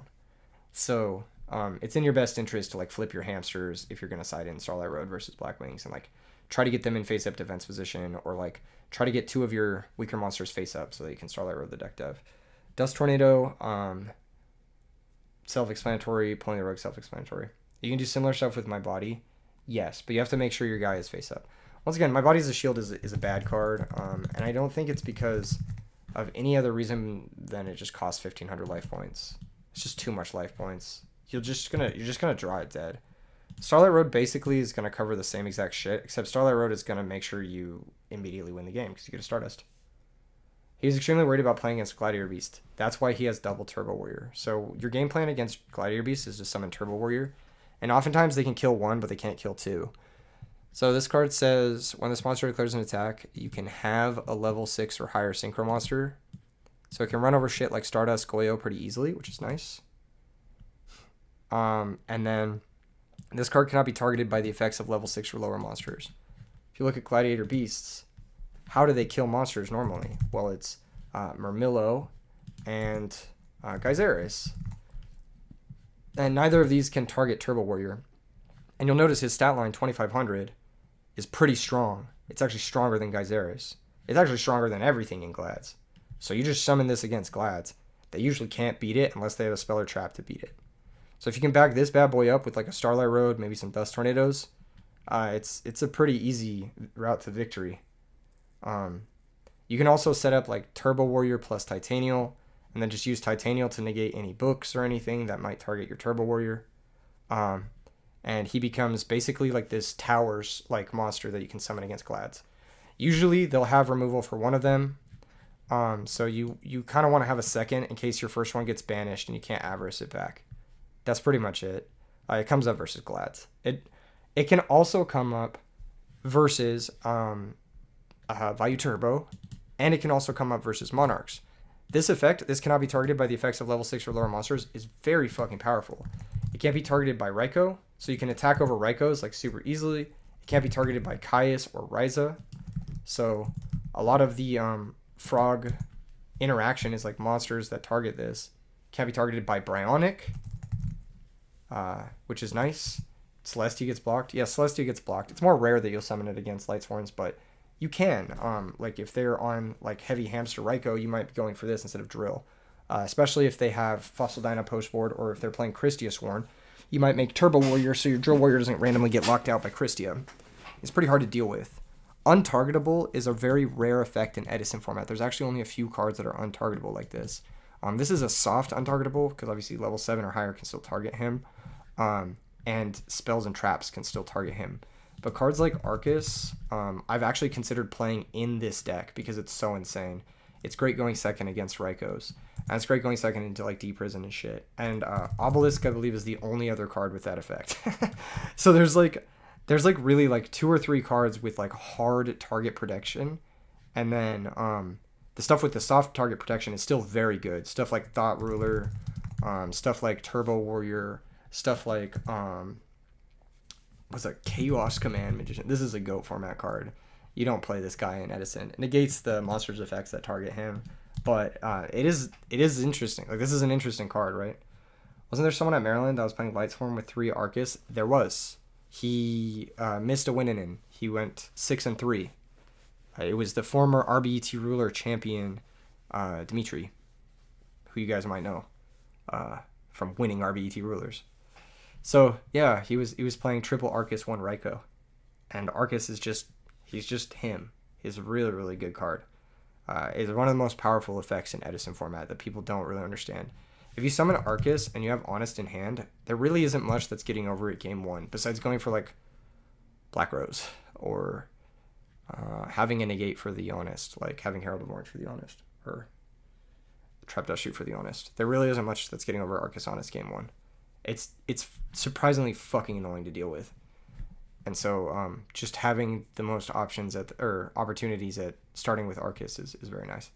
He also pretty much solos Frog Monarchs. Like, can't enemy controller, can't brain control, can't soul exchange, can't monarch it, can't whatever. These types of effects are really, really strong. So there's that, basically, which is good. So, yeah, this list looks cool. I think Austin did a great job building a good list. This is a tournament-ready list. If you were going to copy this exact list and take it to a tournament, I think you would do very good. I think this deck is very slept on. I genuinely think that Quickdraw is... When you're looking at a field of Value Turbo and Frogs, Quickdraw is probably great. It has a pretty good matchup against Value Turbo and at least a 50-50 matchup with Frogs, while actually not being too bad game 1. Which not a lot of decks can boast, because Drill Warrior is pretty insane against Frogs game 1. Arceus is really cool tech. Yeah, it could be. I'm not sure how it would work in a Quickdraw deck. It might be a little bit too weak, but it's something you can try out. Quickdraw already has a pretty easy time attacking into Raikous. Like, if you look at what attacks into Raikou in this deck, you've got Sangan, Trooper, Treeborn, Double Dandelion, Lone Fire into Dandelion, Lone Fire into Titanium. So you have 1, 2, 3, 4, 5, 6, 7. Pardon me. 7 main deck ways to attack into a turn 1 set Raikou. So you don't really need Arceus for that, if I'm being real. Alternatively, you can have like combination attacks like charge Mill Dandy and then summon Debris, make a Stardust. That can happen turn 1, right? Like, you don't need to worry about Raikou that much with this deck. This deck just has the best game into Raikou already. But for decks like Lightsworn, decks like... I've played various stun decks that like have utilized 3 Arceus. I played a Barbaros stun deck that utilized 3 Arceus, which was really fun. That deck was cool. I played like Forbidden Chalice and shit. And like other like damage step tricks. Or not damage step tricks, like pump effects. RBT Chicago win. Jackson, dude, the venue needs to... I need to have a venue. I need to have a lot of other stuff happen for RBT Chicago. at the earliest next year. Probably next year. I do want to do one in Chicago, but I need a venue. I need a venue, I need a staff, I do really want to do one in Chicago. But it needs to be minimum 200 capacity. These events are just getting bigger. So, yeah, it probably needs to be minimum 200 capacity. I'm more lenient on whether or not it needs to be Konami sanctioned. It doesn't necessarily need to be Konami sanctioned anymore.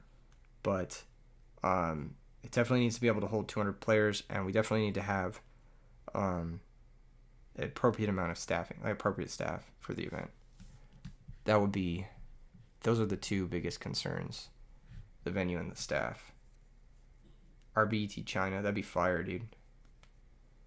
Xi Jinping with the win, bro. You ever talk to Pastimes? You've heard rumors you talk to Quality? Quality. Why do I recognize that name? Is that a Discord name? Hold on. I may have. I haven't. I don't know who I've talked to. I know some people from Chicago have reached out to me, but their venue just was like 100 players or something like that. So I was just like, yeah, it's just too small. Hold on. I haven't talked with Quality. I just searched my Discord messages. They haven't talked to me. And I don't know if I've talked to Pastimes. I don't know who I've talked to. I know I've talked to one person from Chicago, but it just didn't come together. It was missing too many criteria. Slocos, you and I talked to? I know you... Oh, that's who we talked to? Okay. Cool. Yeah, I think there was something off with that one. We talked to Quality on the phone. I think it was just like... It just didn't come together. How many capacity can Quality hold, though? I'd be down to do something with them. I really want to do something in Chicago. I think that'd be sick. Next year... Okay, let's do a little bit of RBET plans. But first things first... If you guys want to come to a tournament that I'm going to be at, come to this one, Las Vegas, next week, August 13th, 6:30 p.m. at Night & Day Games on the Strip, in Town Square on the Strip. It's going to be a lot of fun. We have some baller prizes. You get a rarity collection pack with entry. And it's going to be a streamed event, so you guys are going to get coverage. Okay, let me pull up my, ideal RBET schedule so that those who are with me know what I'm planning. Okay, who's with me right now? Press like on the stream if you want to hear my RBET schedule for next year, or my proposed RBET schedule. Like things I would like to do.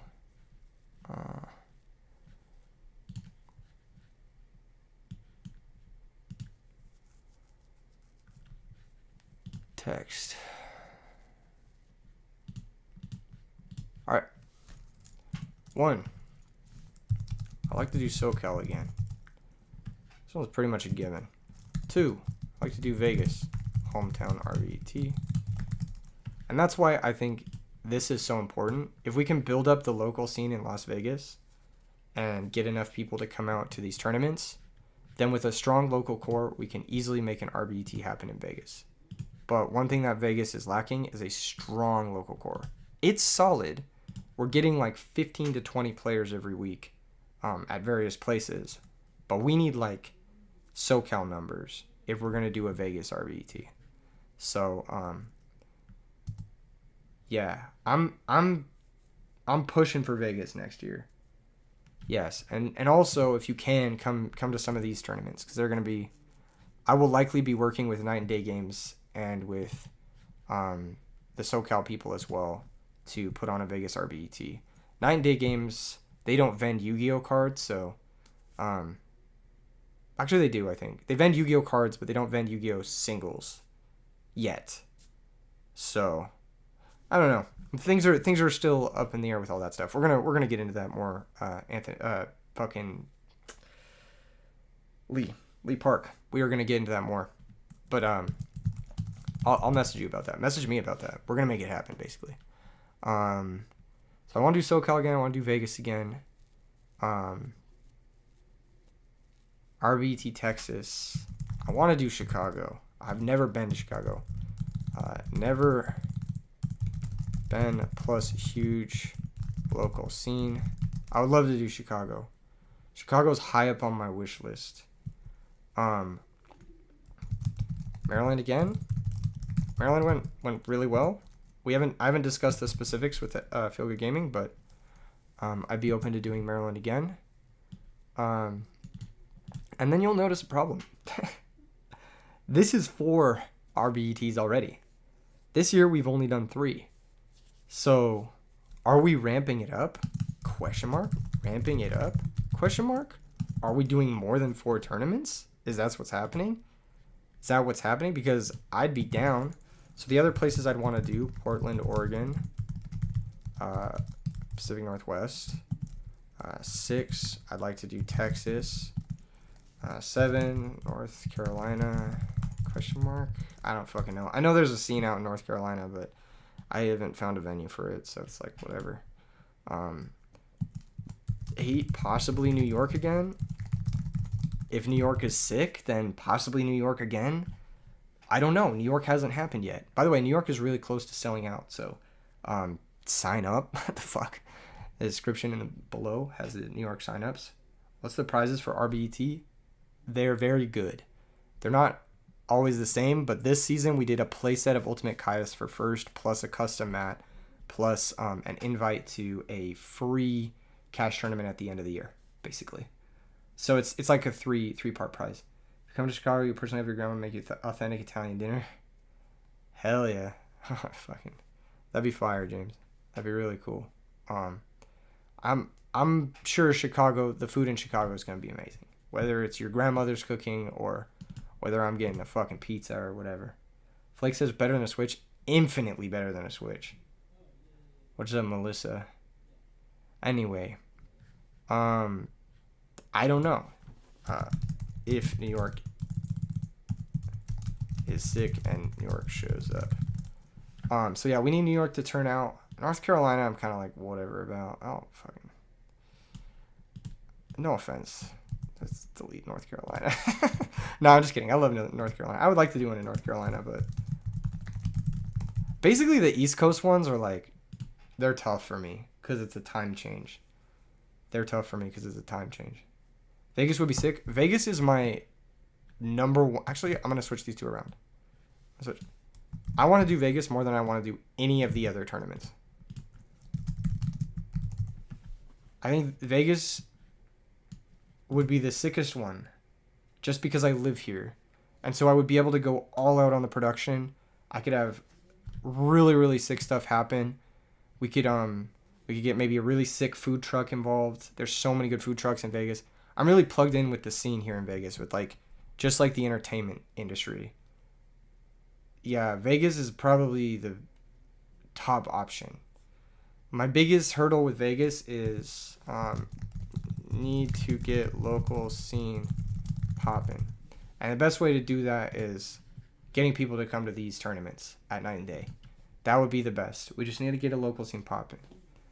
SoCal is OP. Yeah, SoCal is like, the tournament is going to sell out. If we have a SoCal tournament, it's going to sell out.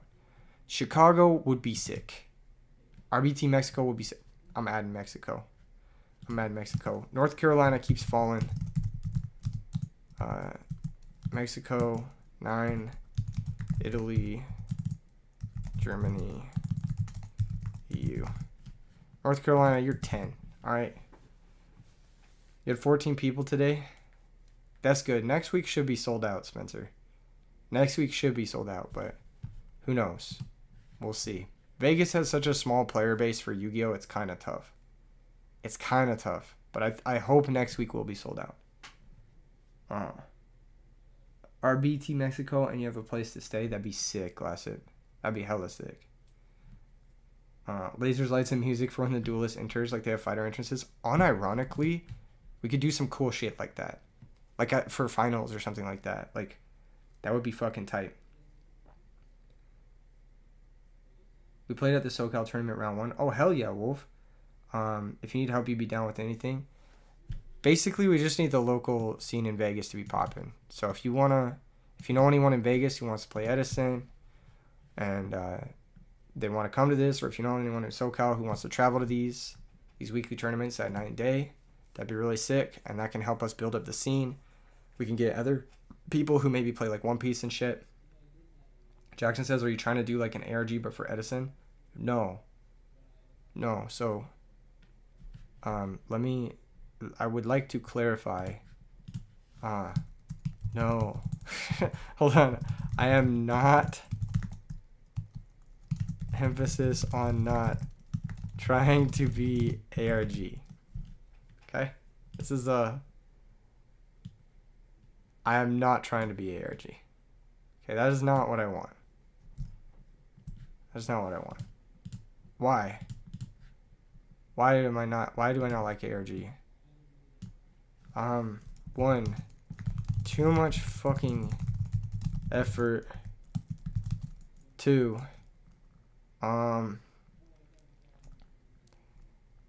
steps on too many toes. Three, ARG had bad vibes. I don't know how to describe it other than that. It's fucking, I liked the events I went to from a competitive standpoint, but like shit like theft, fucking market manipulation, fucking the ARG top players being sus, fucking so much shit. Like, just the vibe was off. I don't know how to describe it. ARG seemed very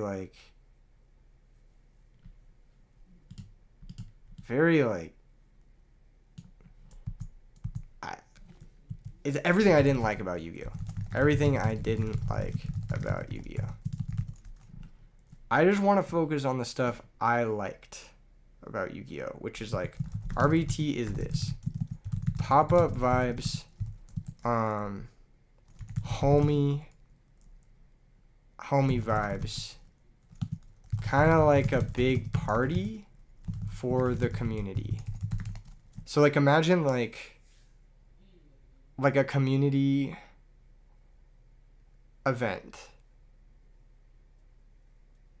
That's like what I want RBET to be. That's like what I like about RBT, is that it's not, there's no bad vibes. I just want it to be kind of like a big party. So I'm not trying to be like ARG. I feel like ARG is like the wrong way to approach Yu-Gi-Oh. Like, ARG takes itself so seriously. It makes Yu-Gi-Oh sound like it's this all-important thing when in reality it's not. Emphasis on community. That's what I want from RBT. The emphasis on community, friend building, I guess, making friends, making memories. Like, this is what I want from RBTs. I want them to be like, sure, there's a competitive tournament. Don't get me wrong. Like, but the focus is just like getting all of these cool people together in a room. And that's it. That's it. That's all I want. That's all I want from RBT. What's my Discord name? It's Keegan. You can find me in the fucking thing. Anyway, so ARG felt too fancy. Sure, that's part of the vibes that were off. Yeah, RBT feels like a grunge rock band. RBT is very DIY. So I'll put like DIY community vibes. It's very DIY. Flake says, have you ever tried Coke? Like the drink? I like the Mexican Coca-Cola. I think it's pretty good in the glass bottles. That's pretty strong. I like that stuff. I don't really like the American Coca-Cola. It makes me feel gross. It like actually hurts my stomach. I don't know why, but one of the drinks hurts my stomach and one of them doesn't. What about Florida for RBT? Possibly Florida. Let's add that. Possibly Florida. We could do Florida again. Florida again. Who knows? Possibly.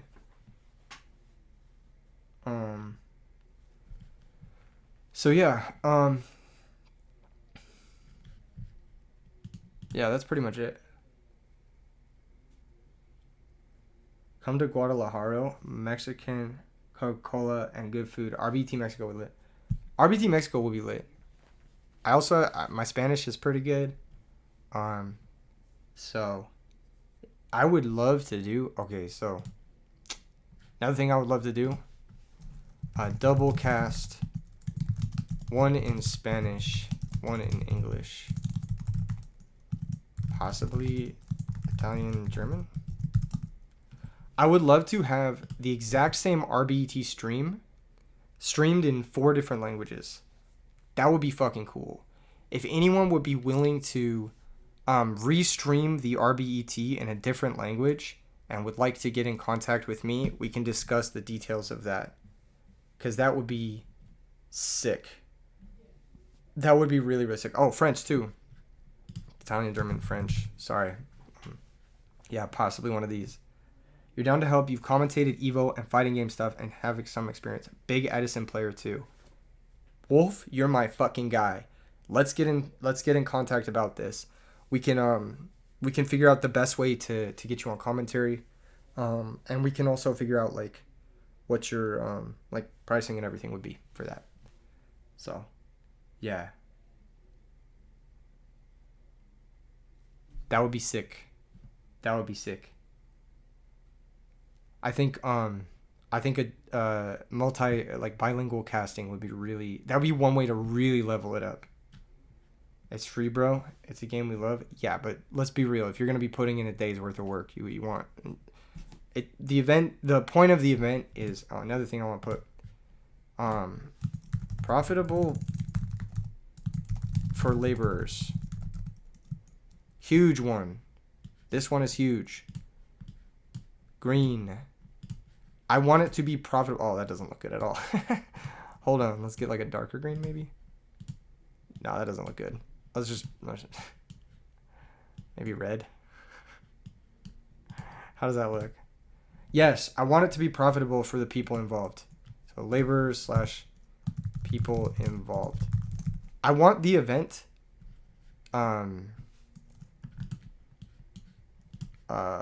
so event is replicable. I want the event to turn a profit for everyone involved. I want everyone to come away with everyone who puts the event on to come away with something, so that it shows to other people interested in doing cool community events that you can make a community event that's profitable, and as a result we get more community events. I think that is a good example to lead by. I think trying to throw an event that just bleeds money is stupid. I actually think that like making the event look profitable, or not just look profitable, but making the event literally profitable is the best way to get companies like Konami and other companies involved. And that's actually the reason why Konami adopted the Ultimate Time Wizard events for their YCSs, is because RBT was profitable, or is profitable. If RBT had not been profitable and I had been like just burning money on this event, Konami would have never copied it and thrown the Ultimate Time Wizard. But because I was able to prove and show that RBT is profitable, and that there's stuff happening, Konami took notice to that and was able to copy it and also have a profitable event. And as a result, we get more events. We get more whatever. Does RBETs have non-Edison side events? Sometimes. Depends on the store that's running them. Usually most people there are just going to play Edison though. But yeah, they do have non-Edison side events. I think we fired some Goat and some Tangu ones in LA. Just depends. You'll hit up Vincent R about that famous French player and streamer. He might be interested. That'd be sick. Yeah. I've co-casted an event with Joshua Schmidt before, but I don't think he really fucked with my vibe. I don't know how to put this.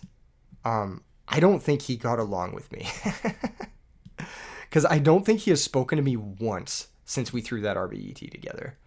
So, that's rough.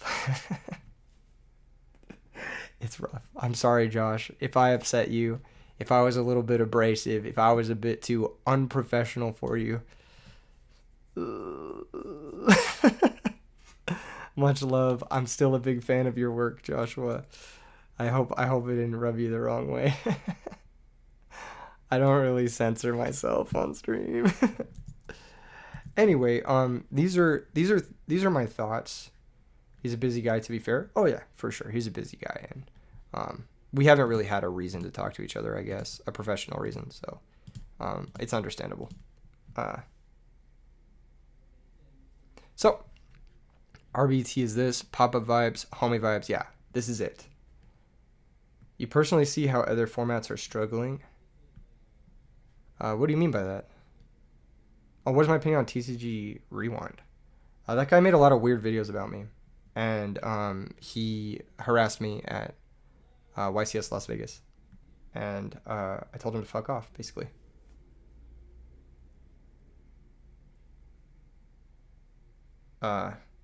It was weird. It was weird. I I don't have a I don't have good experiences or interactions with that guy as a person. Um, yeah, very very strange stuff. No, not about him. About his take. I don't give a shit about his take. Just think if someone's gonna harass me, I'm not gonna pay attention to what they're saying. Um, I think in general people play Edison because it's the best format. So it is what it is. If other people wanted to play the other formats, they would, but they don't. They want to play Edison because Edison is fucking popping, and Edison is a good format. It's like objectively a really good format where like the better player usually wins. Is Discord good to contact you to make Spanish commentary happen? Yes, it is, Wolf. I'll get back to you as soon as I can. My Discord messages are usually extremely full, but I will get back to you as soon as possible because that is something I'm very interested in making happen. Maybe even for RBT New York. That'd be really sick. Um,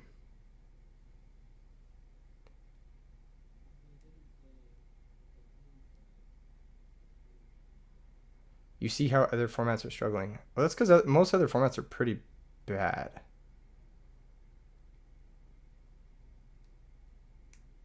And I think everyone kind of agrees that Edison is a good format.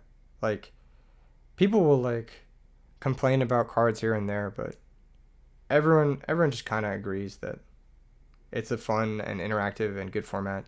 It's good pacing for stream. It's good pacing for entertainment. There's a very wide variety of decks. Even RBT Maryland had like 7 different decks in the top 8. Most other formats are solved, but Edison is constantly evolving. I agree. Edison always has new stuff breaking into the scene. There's still some cards that like I've been talking about recently with people that like are really good in the current meta. The cool thing about having a low power level format is that the meta is not static ever. Like cards will emerge to counter popular strategies, and then people will have to adapt to that, and vice versa. The 6-draw engine is extremely inventive. Yes, that's very inventive. The Fishborg thing in the Frog deck is very inventive. So when you first started playing Edison, you were mad at the inconsistency, but it's such a key part of the fun and the ability for the meta to shift. Yeah, it's not like modern Yu-Gi-Oh! Where your deck is... Like, I feel like modern Yu-Gi-Oh! You go in with this expectation, like, your deck is, like... It has to do this thing every single game. And the games where it doesn't do that thing, you just get mad at it. And it's very frustrating. In Edison, if your deck doesn't do this thing, well, it's like, okay, I guess I'm attacking with Sangan because I didn't draw my Kaias or something. It's just like...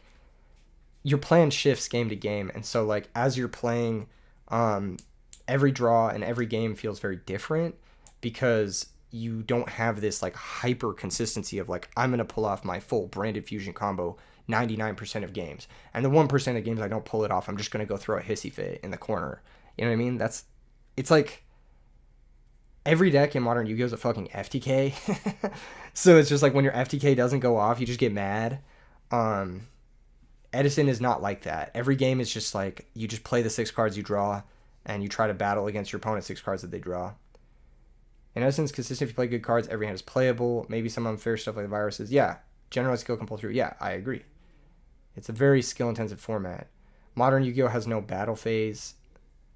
Depends on the matchup. Hearthstone has that problem right now. Every deck is so linear, you don't even have to think anymore. Yeah. That's why Edison is the best format. If you're thinking, you'll usually come out on top. Usually. You have a lot more percentages. And on top of that, every game is at least like a game. Like, there's very few games where you get shut out. As opposed to like modern Yu-Gi-Oh! Like, I've played so many games of modern Yu-Gi-Oh! When testing where I was just like, my opponent had Shifter and I just don't win. I just don't fucking win. And to extend that, I played a lot of games of like Tangu, and I played a lot of games of like not as many as Go format. I think Go format is also a very good format. you work on Hearthstone and you've been trying to show the card designers Edison. Oh, that's really interesting, Justin. I actually met someone who works at Hearthstone. I wonder if you know them. I have his business card. I met him at Comic-Con, but he was like a marketing guy at Hearthstone. Would you happen to know anyone who works in marketing there? He was a really cool guy. He was very nice. And I was actually talking to him about Edison format while I was there, which was cool. Anyway, what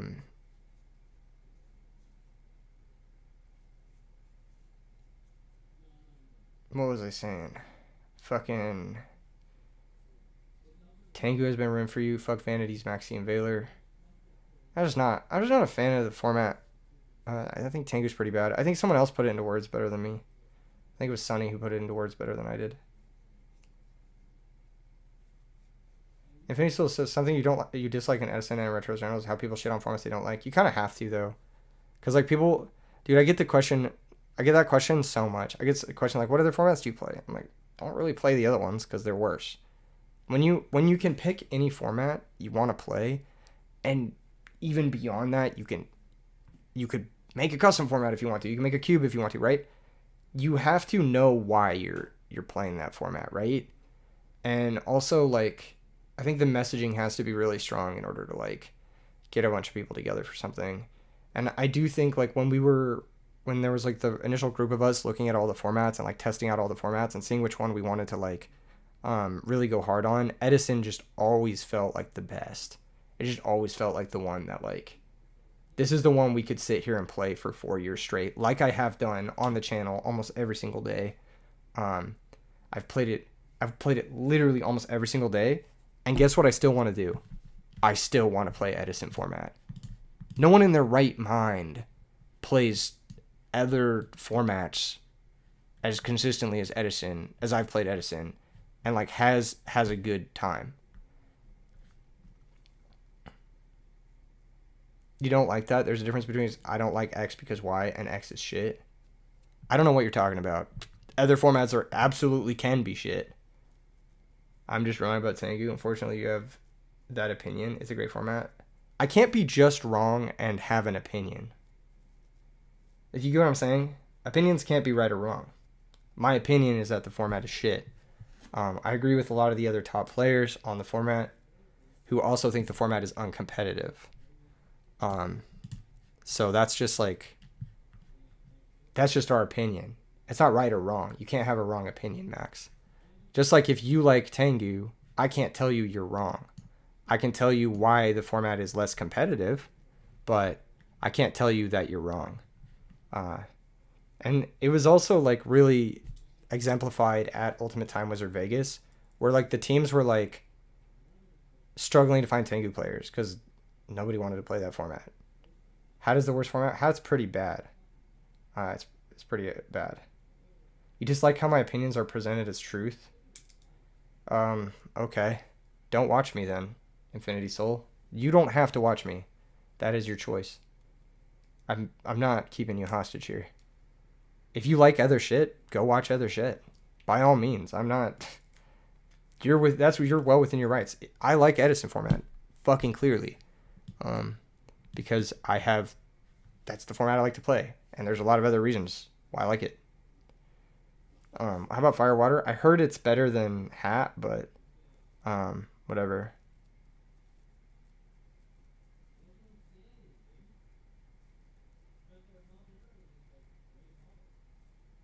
Max says it's not less competitive than Edison. It definitely is. It definitely is. And I've had this conversation with a lot of the top players. Max, I don't know. It's just, it is what it is. 2014 after the Dragon Rulers are out one, it's goated. I don't really think there's a good format after Edison until about Dragon Link. Yeah, I think Dragon Link was one of the best formats. But even then, it's still pretty bad. There's a lot of like shutouts and yeah. You're not going to throw the baby with the bathwater. I don't even know what you're talking about, Infinity Soul. Shit doesn't make sense, bro. You can disagree with my opinion. And you can play whatever format you want. You liked Tri-Brigade, but it was too linear. Yeah, that's what I'm saying. Like, I liked those formats, but like, man, I don't know if I could play them as much as I play Edison. I definitely can play them. They have replayability. Like the Dragon Link, Tri-Brigade, those formats, they have a lot of replayability, but it's not as much as Edison. I think people will reflect on like Despia Sword Soul format as being one of the better formats, and I think people will reflect on possibly early Snake Eye as being a pretty good format, because I actually think early Snake Eye is pretty solid, where like you could play Snake Eye or Branded.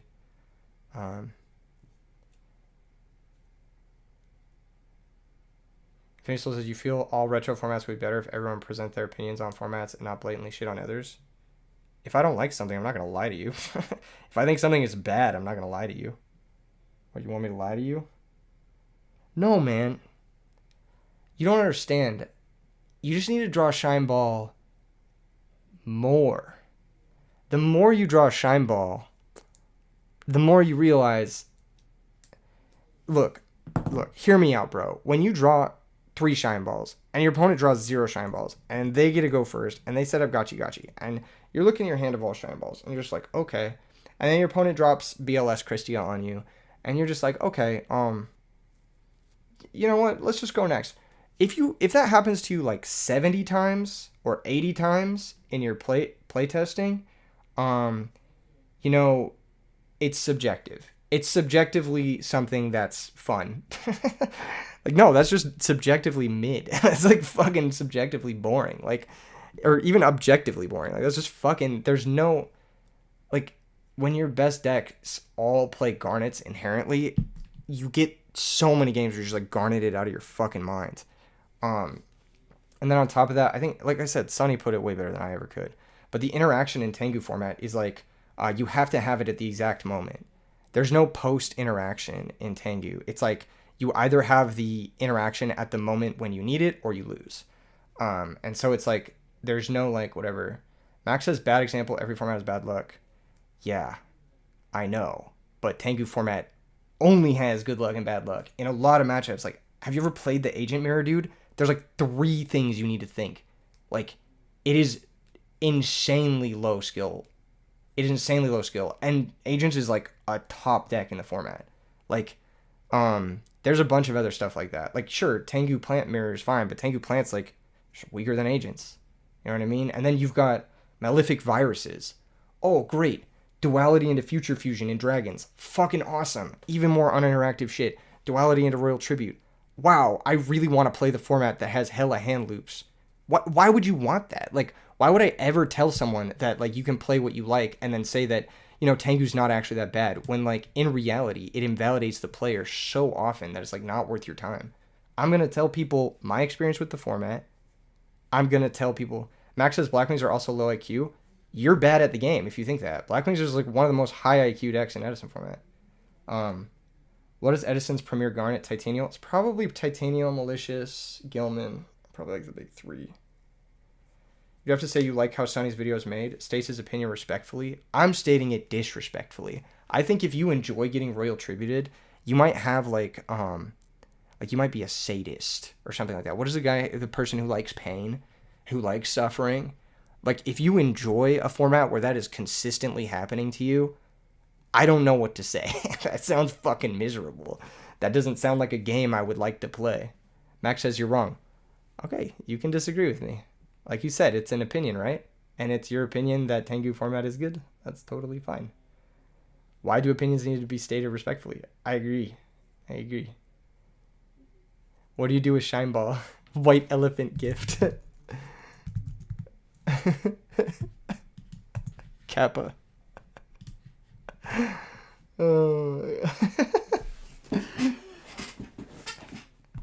Technically Herald. But it's still pretty bad. Herald is like kind of the best thing you can convert it into. It's still bad. It's still like a huge minus to draw it. You actually enjoyed Agents and Master Duel at start low key, but that was with Sword Soul and Ghost from the pass support. That sounds fun. I'd play that. Yeah, give me some crazy combos at least. Normal Venus special Shine Ball from deck. Damn, dog. Did you special Shine Ball from deck again? Did you summon Gachi again? Damn, dog. Did you have Christia again? I low-key think, actually, the decks in Edison format that are the most belligerent are the Christia decks. I think this card is belligerent. I think this card is really stupid and unfair. And the fact that it, like, warps Tangu format is really annoying. Y'all remember when Venus for, like, Infinite Link Fodder? I do remember that. But yeah, I think it's very good thing that Christia decks in Edison format are, like, pretty hard and, like, run into a lot of interaction and stuff, because I actually hate Archlord Christia as a card. I hate playing against it. It's so unfun. It's so uninteractive. To me, this is, like, the definition of, like, uninteractive Yu-Gi-Oh! This and, like, hand traps. Damn, dog, do you just normal Shura and have Whirlwind? Yeah. And the thing is about normal Shura and having Whirlwind is, like, that's fine.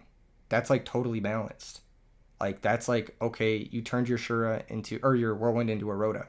That's, like, not even an inherent +1, because the Whirlwind just sits there. You know what I mean? It's not even an inherent plus until you get the second search. And on top of that, what does Whirlwind do? Searches your deck for a Blackwing monster, but you have to choose. You actually have to make a decision. When you summon Agent of Venus, what decision am I making? Am I going to summon the one Shine Ball or the other Shine Ball? There's no decision-making process there. Understand why this is more fun? What the fuck? Decision-making.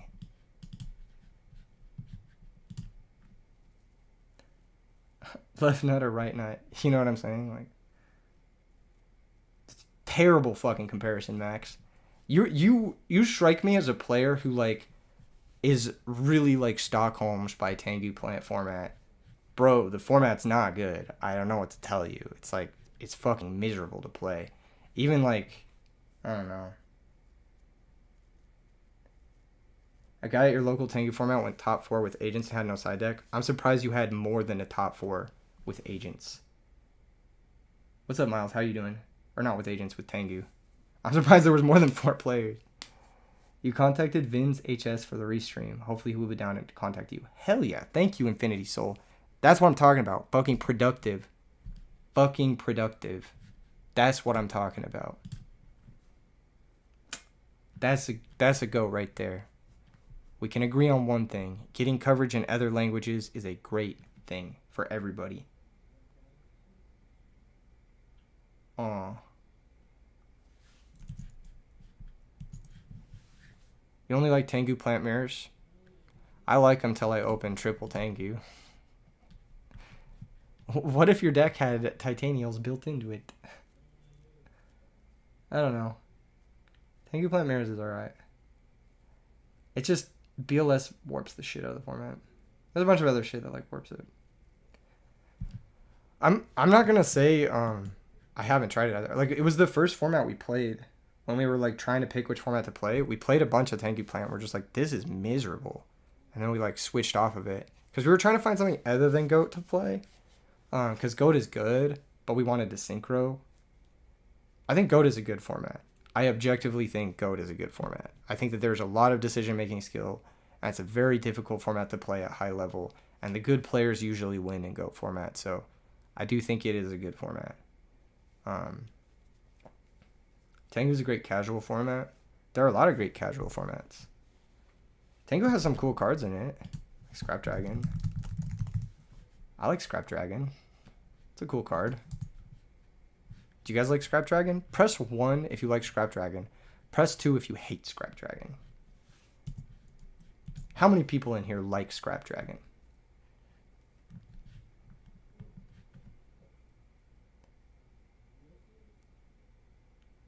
There you go.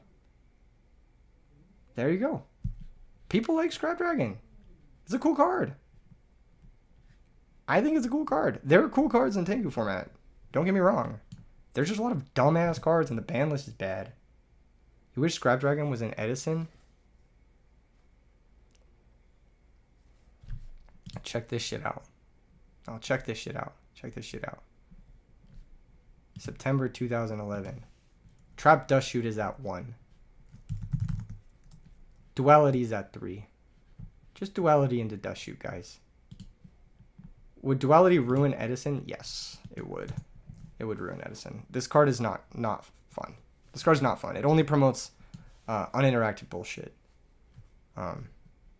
It's whack, basically. Just Duality into Dust Shoot, boys. Simple. Just fucking see your Dust Shoot every game. Infernity, good deck, and Tangu. Oh yeah, that's another problem. Holy shit. Fucking. You could play hand trap gambling with Infernity. Do they have the hand trap? No? Alright, I guess I fucking win. JJ says stun decks would rise up. Dude. I don't know. There would be a lot of decks that like just get insane with Dust Shoot or Duality, but Gravekeepers with Royal Tribute would be one of them. This card is so stupid. Just like, oh, you don't have a hand. The virus decks would also get ridiculous, like they are in Tangu format. I remember there was a Tangu tournament that I entered that was won by just Malefic Virus. And I was just like, what the fuck? I didn't even get a chance to play against the guy, but I didn't want to. Because he just summons a Malefic guy and he viruses you. And you're just like, alright. Cool. Fucking awesome. That's great. I really wanted to lose my entire hand to like a fucking monster you can summon on turn 1. Oh, a bunch of really easy 2-card viruses with your Malefic monsters. What do you have? Fucking Malefic Cyber End Dragon. This plus limit removal. 2-card OTK. Malefic Stardust Dragon plus EEV. Fucking. That's awesome. That's cool. No, for real, for real. I wanted to. Skill Drains at 3. Oh, we get to play with more Floodgates. 2012 D-Rev format is great. Is that right before Storm of Ragnarok? The fact in Sabres you'd see Cat more often and just set a recruiter on 1 would be sick for Duality. Yeah. No, Duality just promotes like the degenerate shit. Duality says, oh, just search your degenerate shit.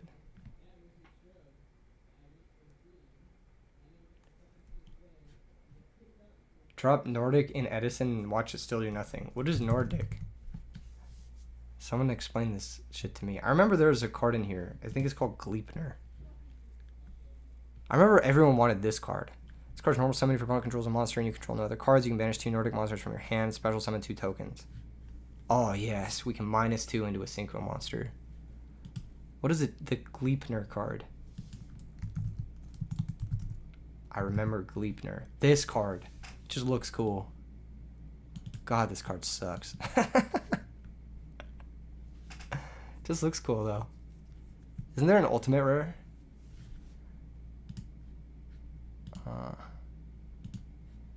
Isn't there an ultimate rare with this card? The synchros are sick. Was it Thor? I heard Thor is really good. Once per turn, you can negate the effects while face-up monsters your opponent currently controls. Not a quick effect. Once per turn in the end phase, if this face-up card was destroyed by your opponent's card inside the graveyard, you can banish 1 Nordic Beast Tuner and special summon this card.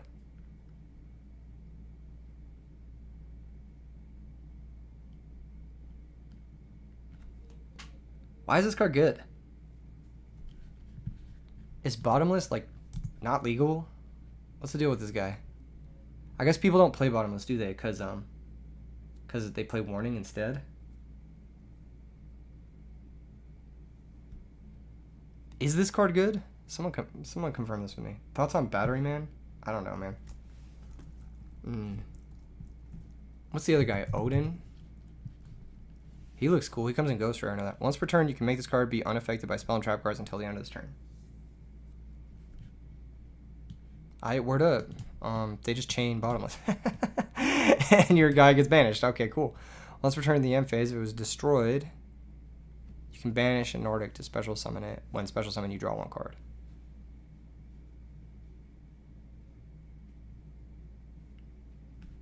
This is fine. What's the other guy? Loki? Do people summon this one? This one's the weakest one. Once per turn, when your opponent activates a spell or trap card in the battle phase, quick effect, you can negate the activation. If you do, destroy it. I'm liking this one the most so far. It's probably worse than Odin, though. Odin's probably the best because of the attack stat. Once returned during the end phase, its card you control is destroyed by your opponent's card instead of the graveyard this turn. You can banish one Nordic, special summon it. When you do, target one trap card in your graveyard, add that target to your hand. That's pretty good.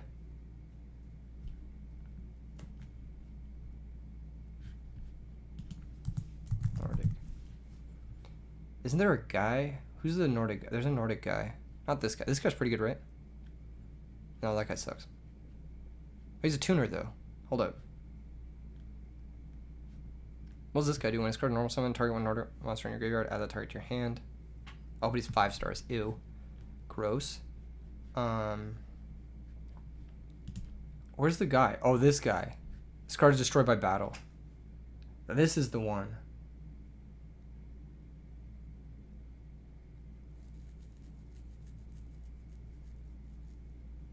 Thor has the best tuner requirements. I remember this goat guy, yeah. Great cube card. He seems cool. I don't know. I remember these being good when they came out. This one was secret rare, wasn't it? For a synchro summon, you can substitute this card for any one Nordic tuner. If cards use a single material, all the single materials must be Nordic. Once per turn, you can send one Nordic monster from your deck to the graveyard.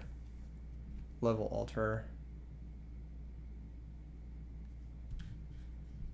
What does this one do? Cannot be destroyed by battle. That's kind of cool. If this card is destroyed, destroy all Nordic. What? That sucks. What the fuck? What's this guy do? When a monster you control is destroyed by battle inside the graveyard, you special summon this card from your hand. Once per turn, its defense position cards change face of attack position. You can special summon Nordic monster from your deck. Oh, that's good. These guys are pretty good. These guys are pretty good. And they're hamster targets. That's pretty cool. And then that's it. That's all there is to it. I guess this guy, you'd play this guy too. All their effects trigger on battle destruction, but field spell protects. Lol, why?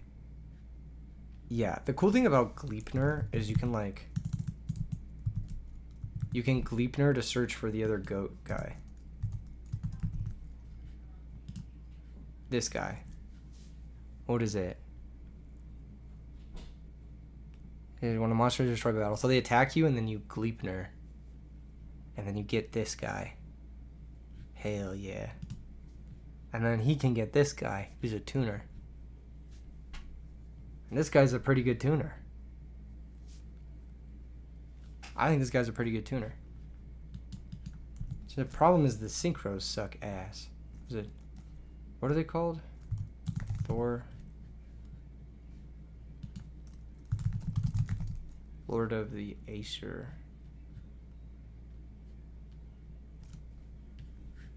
Loki. This is Nordic Alfar, and this guy takes Nordic Beast. Okay, that's probably why he's the best one. Just play agents? Oh my god. It's over. You're right. Why are we even talking about these cards? They're dog shit. And they're played in a format with agent. Of course, I could just summon Shine Ball. No, you're right. You're right. You're right. No, you're right. You're right. This is just stupid. This is just fucking stupid. I don't know why I was thinking we could do something cool. No, you're right. You're right. This is bad. This is objectively bad, actually. What does Odin do again? Nordic Ascendant Tuner. What the fuck does that? There's only... Oh, you have to use one of these? Jesus.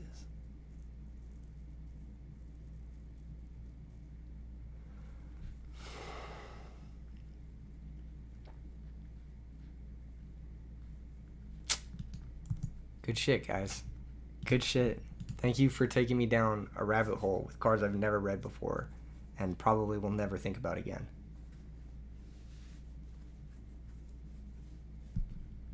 It's so bad. These cards are so bad. These cards would be bad in Edison. What? Maybe Gleipnir would be okay.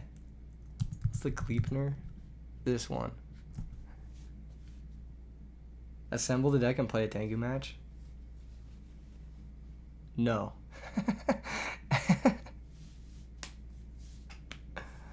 Only the beast ones are good? Yeah, and they would still be bad in Edison. Like, Edison would still... They'd still be bad. Like, Edison already has, like, comparable level beast cards that just don't see any play.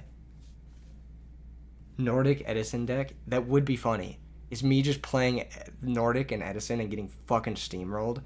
I activate, like... I, like, try to synchro into fucking, Thor. My opponent just de-prisons me, and I'm just like, alright. That's cool. Flip Spice, summon Valkyrie, go Odin, Spice. I wanted to see you play other formats casually. I'm just not a casual player. I'm a competitive player, unfortunately. Unfortunately for you guys. Are we dueling? We can. You want to play a game? Kenny, what's your dueling book? Let's duel right now, you and I. Let's play. Let's fucking duel right now. But you have to close the stream. Or at least switch the audio. Oh yeah, no, you have to close the stream. Alright. We're dueling. Host 8-man? Could do that. I think I only have time for one game, though. And I want to play this. I wanted to fix this up a bit. I wanted to test this, because I just got the cards for it. Okay, I don't know if I want to play this. I was going to try one of these. And another one of these. One less of these. You guys are going to go crazy. But hear me out. Hear me out. Hear me out. Second row start as mind control. Missing Venus and 3 shine balls. Fuck. He's right. He's right. I hate that he's right. I hate that he's right. I hate that he's right. Alright, sideboard needs, is that the Parshath card? Oh, this guy. Yeah. Neo Parshath, Sky Paladin. 2300 Piercer. When it deals battle damage, you draw a card. Cyber Dragon. I don't know why, but I want to play Cyber Dragon. Okay. Whatever. Let's duel Kenny. Where's Kenny? Where's he at? Kenny didn't want the smoke. Where's he at? Kenny. Come on, Kenny. Let's duel.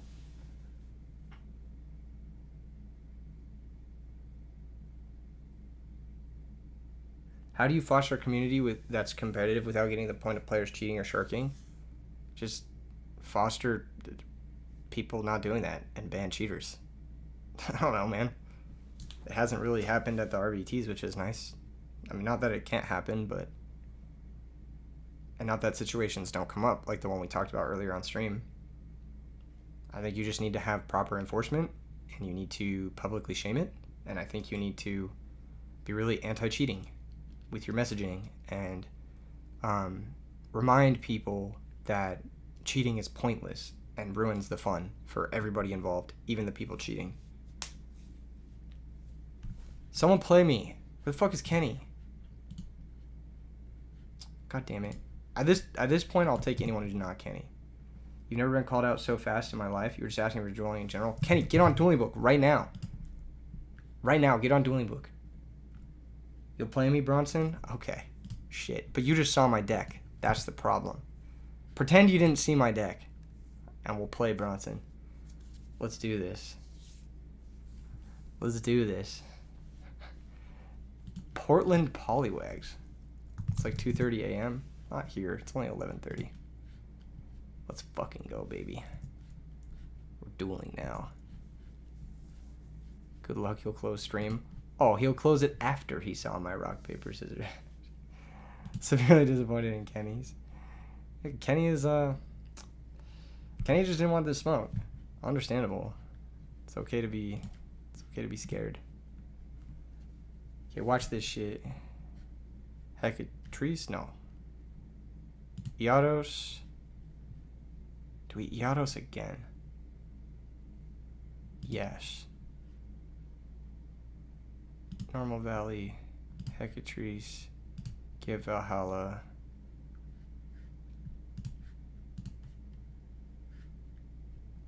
Banish. Banish. Draw 2. Oh, shit. Pass turn. This hand sucks. This hand is ass. Where's my Vortex Trooper? Alright. It's so over, guys. It's so over, boys. We drew 9 cards and we didn't see a payoff. It's over. We didn't see Christia. Oh no, he has Wolf. He has Wolf. Alright. Fucking Solar Recharge, man. I hate that card so much. Drawing cards with the cards you were drawing sucks. Oh, he started Recharge Charge. Of course he fucking did. And he milled Necrogardna. Hate that for me. Alright, go get your Lumina, buddy. Go get your Lumina. I don't play casually. He plays Fairy. Fairy won RBET Rulers. I don't know what you're talking about. This is a competitive match. I'm playing against Lightsworn. I promise you, Infinity Soul, if I was playing Fairy seriously, I would beat you maybe 90% of games. Target? Question? Lila. Alright, that's fine. Stuck for Plague. Brain Control! What the fuck is this? Alright. Alright, cool. Turn 1 up TK. Alright. Down to verify that? Alright, put money on it. How much you want to put on it? And will you give me 90 to 10 odds? Who piloted the RBT Ruler deck? Carpath? No, Pro Storm. Carpath also topped with fairies, though. Oh, he just didn't win. Charge Recharge looks familiar. Yeah, it does. I don't have anything for Lightsworn. I'm going to be real. We got books, I guess. Better than Decree. You can play Sabers or Fairy and still be trying to win? Exactly. That's what I'm saying. I don't think we need Alchemist either in this matchup. Cyber Dragon's okay, but we're going first. I actually really like Herald of Green versus Lightsworn. Chalice is also interesting. Lightning Vortex is also interesting. I think we're going to start with Herald of Green, though. I could have heralded the Lumina, but whatever. What am I doing heralding a Lumina when he has Plague and Grave? I'd rather herald the Goyo that he makes with the Plague and the Wolf, right? Plus, Lightsworn usually doesn't play Brain Control, so that was a little bit of a left field situation. I'm going to cut the Shining Angels. They don't seem great. Creature Swap is a meme card, so we're going to cut that. Probably for another Vortex Trooper. I just want to see him, honestly. Then speaking of Vortex, we're gonna try to get these in there. I don't really like giving Lightsworn the card destruction, so we're gonna swap that for that. Trunade and Heavy Storm seem kind of pointless, but just in case he has some bullshit, I'm gonna leave in Heavy Storm. Actually, fuck that. Triple Vortex. All right, let's do it. Let's go, baby. Can I get a Tethius turn 1? I can, actually. Very much can. So, awkward part is I can't special summon this and special summon this in the same turn.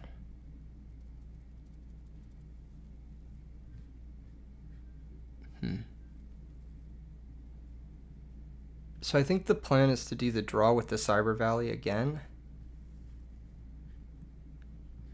Yeah, to try and find Herald of Orange. Actually, summon this. Summon this.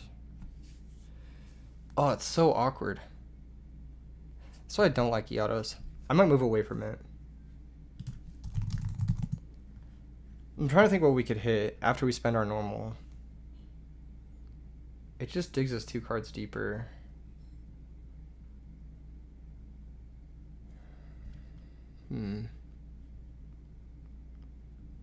Alright, I'll do it. Maybe we find Book of Moon too, which is really useful. I think just getting the Yados out of my hand is good. We drew in a backup Valhalla, which is interesting. I'm going to keep the Hecatrice to pitch to Herald. So I'm going to go with Valhalla, and I'm going to activate it. Special summon Tethius and pass the turn. We are going first, so we have the combo in play. You think formats would be better if people play the decks they like competitively? I agree.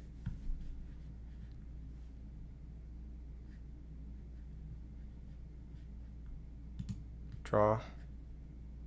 Activate. Reveal Honest. Draw again. Reveal Christia. Draw again. Reveal Soul of Purity and Light. Draw again. Reveal Herald of Orange Light. Draw again. Reveal Hecatrice. Draw again. Reveal Tethius. Draw again. Alright. Having fun. More fun than double shine ball kick. Alright, what are we doing? I can't really even convert this too easily, can we? I actually think it's we synchro. I think we synchro away with the Tethius. Actually, no, do we? Because then we lose the Herald. Is there a way we can synchro? Is there a way we can get to fucking... I'm just going to use the Herald on whatever his set card is. What do you think? So I think I'm just going to summon Honest. Battle phase, Tethius attack. Plague, alright, attack for 11. Main phase 2. Set Lightning Vortex. Hecatrice, Search Valhalla. Oh, I could have Christia there. I forgot I could double Hecatrice and then set up 4 fairies. I'm just playing like ass for no reason. But it is what it is. Hecatrice for the other Valhalla. Set. If I bounce Honest, I'll have to discard 2. If I don't bounce Honest, I just discard 1. So I'll just discard 1. And I think the card I'm going to discard is probably the Neo-Prosheth. And pass the turn.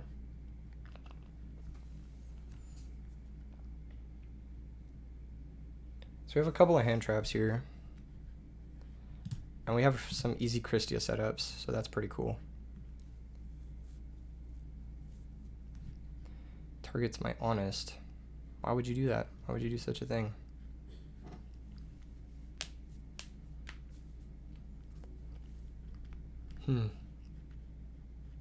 Yeah, I should have gone for the Christia setup. That was a lot smarter. This is pretty stupid, what I've done here, but it's fine. The chances of us dying are kind of low. They're not 0%, but they're pretty low. He'd have to have, like, a big solar recharge turn. That's not very helpful for him.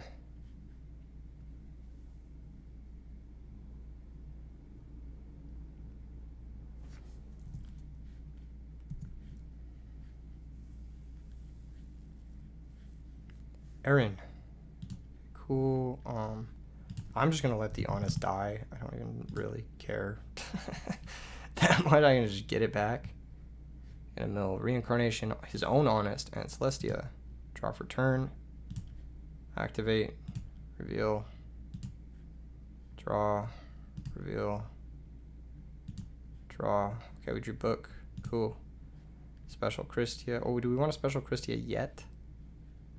We can go Sopal plus... Yeah, let's go Sopal first.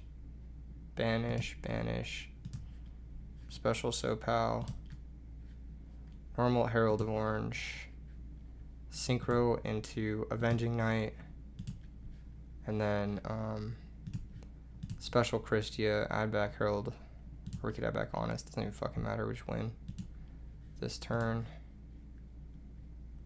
Yeah, let's go... Let's just go Honest, and we can double Honest over the Aaron. Switch it to defense, and then we just double Honest with Pierce, and then attack directly for whatever. Okay, attack, double Honest.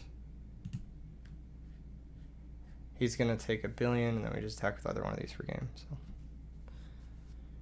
cool. His attack stat is going to be,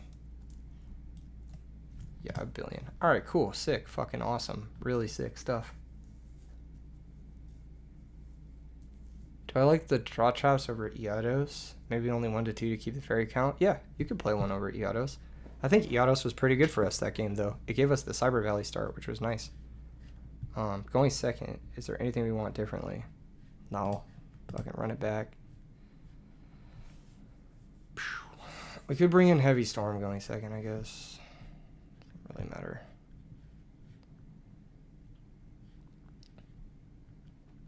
Is Heavy Storm better or worse than Vortex Trooper? Guess we'll never know.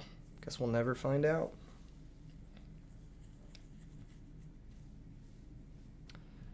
Alright, we have Christia. Cool. But he mills Wolf. That would be a tough one. He milled Gareth, too. That's really good. How do I beat this shit? Man, if only there was a card. Have we seen any real back row? No, but he probably has Typhoon for Valhalla. That's why. Just like if I need to fucking stick Christia or something, playing through Typhoon can be really fucking annoying. Unless I just draw double Valhalla. Yeah, like, look at this. He's going to have phase mill too.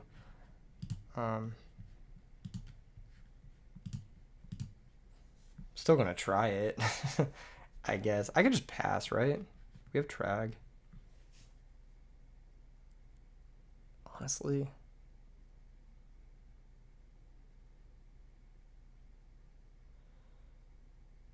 Trag's pretty good, isn't it?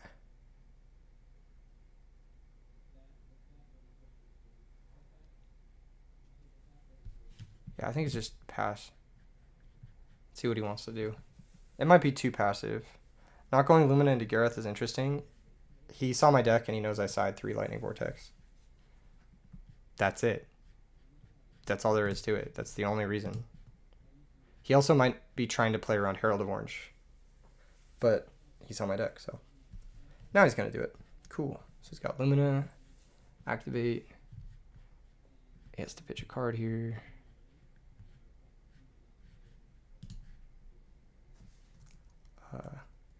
Pitches Breaker. Shit, man. 2100 first to play around Trag because he saw my deck. Once again. 3k, 3k. Cool. Now he mills a lot. Okay, he is honest. Cool. Alright. So that's tricky, but we're not just dead. Let's see what he mills. So Jane first, then Garroth. What are you doing? You have to draw for Garroth. Or you have to announce which is happening.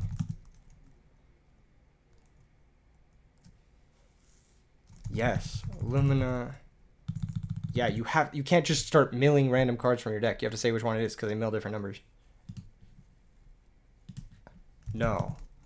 It's one, then Garroth, then the other, then Garroth again.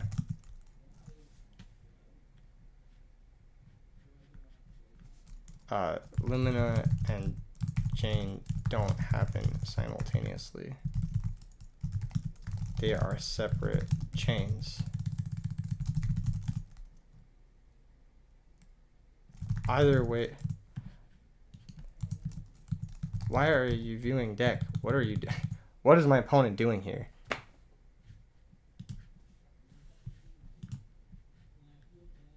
What is he doing? The mills will still be the same. So, either way, oh my fucking god, this is so. You would have drawn one off of Gareth. Please mill both G's. There's no way he doesn't have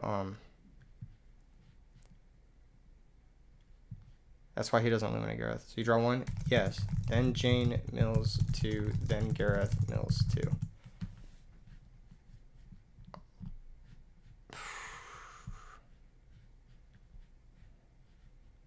So you mill another 2. Because Lumina was 3, and then he milled the Celestia in the last 2.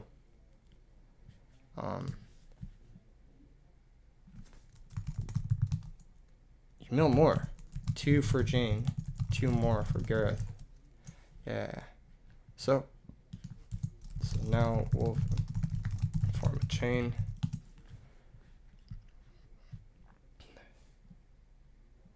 Wolf summoned. Gareth summons. Or Gareth mills.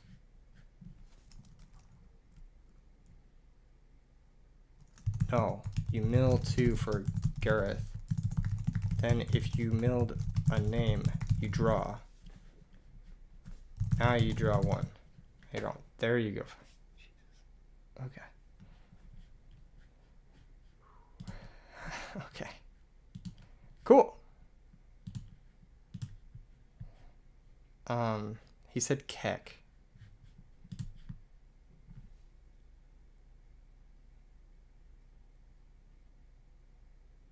James says this is why we don't play with randos. Facts. Is this a light storm masterclass? I actually think the best play here is lightning vortex, pitch honest.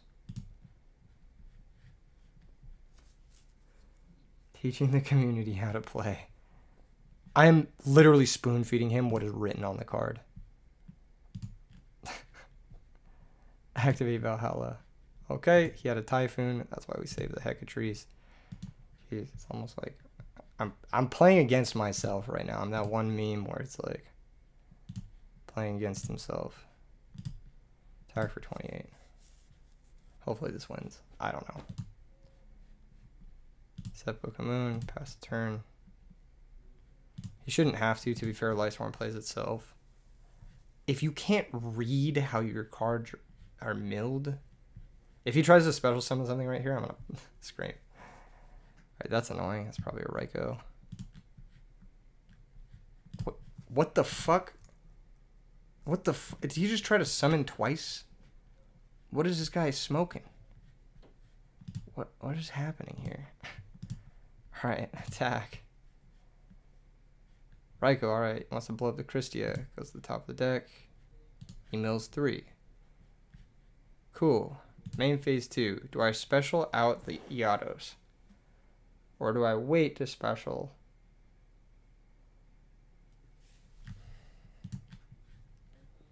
I think I wait. I think I pass. I wait to special Christia. I need to fade him having JD access for 1 turn. Heavy Storm. It's fucking great, dude.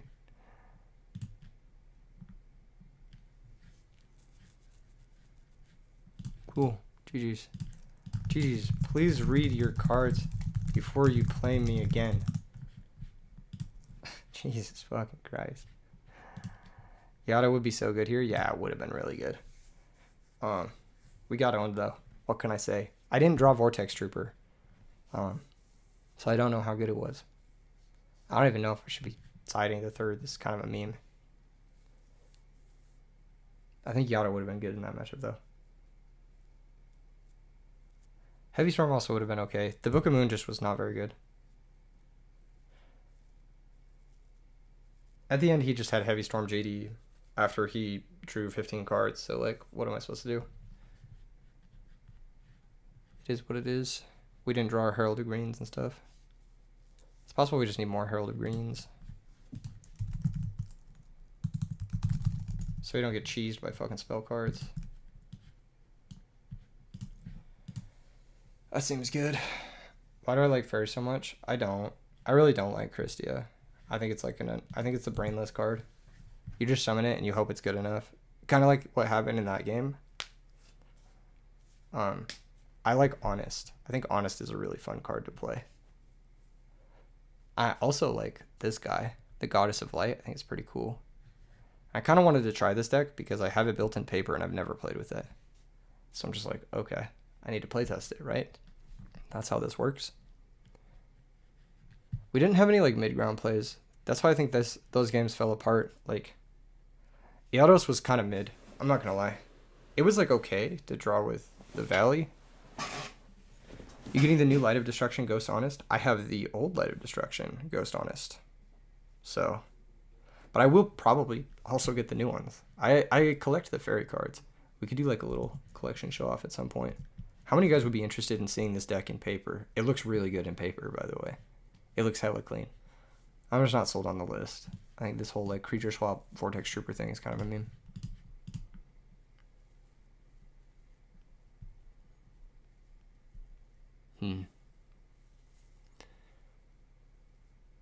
Just play with it at your locals. I think I might next week. I think I might play a similar deck to this next week.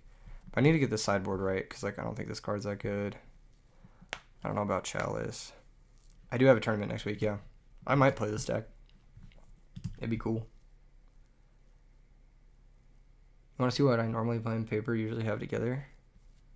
I almost always just play Quickdraw. I'm boring. I guess not boring, but like... I can show you what I was working on. I was working on this Quickdraw deck. But it's not really there. The concept of it is it's like a tempo deck where like instead of like using Avarice, you use the speed of like Quickdraw and use the speed of Fortress and Cyber Dragon and Compulsory to just like tempo your opponent out. But it wasn't executing in practice. The concept is like triple compulse, double trap stun, and just try to like rush people down. But it just wasn't working in practice. I think I want a second enemy controller in here, like low key. I'm not sure. Compulse with Gear Frame is OP. Yeah, so is enemy controller. It's really fucking good. Saying it seems a little slow in this deck at first glance. Yeah, maybe it is. I just liked it because it can get Valley or can get Quickdraw or Dandy or Debris or whatever. Just kind of gets everything, you know? It's a fine normal, but it might be a little slow. You might be right. It can get Consecrated too, which is kind of cool. It has utility, obviously. You like the other build more with the level 1 draw dude? Yeah, it just was not drawing well. You see the vision? Yeah, there's something here. Like Compulse Bounce Caius is good. Compulse Bounce Gear Frame is good. Compulse Bounce Debris Dragon is good. Bounce Cyber Dragon is good. Scapegoat is just like an interesting card that doesn't see a lot of play. But I think the list is a little bit lacking. Like there's some weird shit. Like, is this really worth it? 1-for-1 and 1 machine dupe for 3 Cyber Valley? Or should I just play like 1 Cyber Valley and like be realistic with myself and free up 4 deck slots?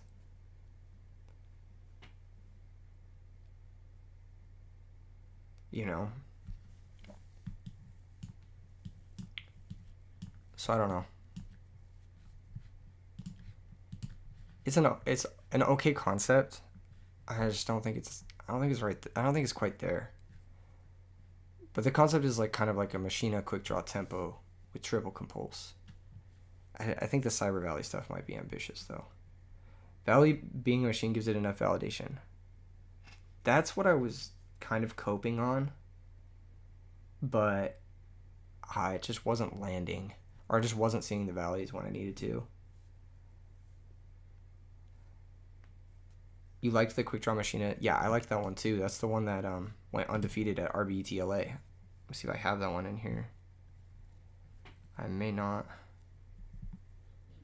Oh, I do. I should have that one. Let's see. RBT LA. I think it was Nima. Yep. This is the undefeated in Swiss Quick Draw Machina deck. This one plays the Lightsworns. I was trying to replace the Lightsworns with Cyber Valleys because it made the Machinas more consistent. And it allowed you to play Mind Control and Scapegoat and stuff. But the Lightsworns are really good, so there's that. Is Deep Prison Bottomless mandatory in Black Wings if you're trying to compete? No, they're not. There are a lot of people who have won RBTs without those cards in their deck. Namely the Swedes. I think the Swedes, let me see if I have it. It might be on my other account. Yeah, let me see. See if I can pull it up.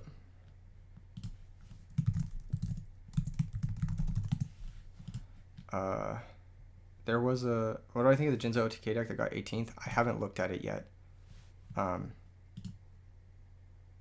I just haven't looked at it yet.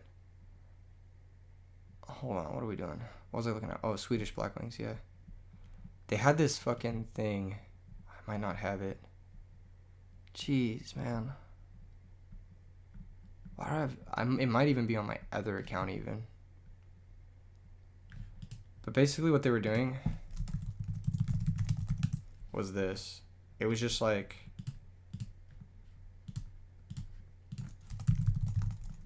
Let me show you what they played. It was 3 of this, 3 of this, 3 of this, 3 of this, 3 of this, 3 of this, whatever, some amount of these. Then 3 of this, Gores, Dark Armed, Whirlwind, it's not a monster, Allure, Storm, Typhoon, Nobleman, Dark Eruption,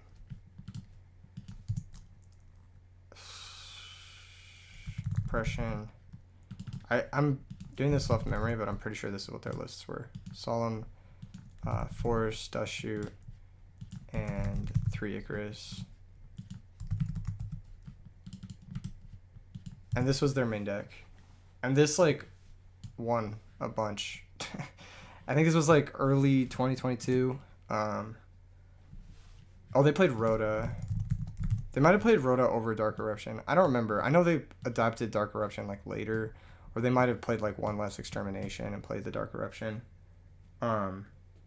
But this is without Deep Prison and Bottomless. And this is a style of deck that, like, J4 popularized. It's, like, a hyper-aggressive Blackwing deck, where you just try to, like, hit the back row. Later, people moved more towards True Nade, because it can hit multiple back row over Nobleman.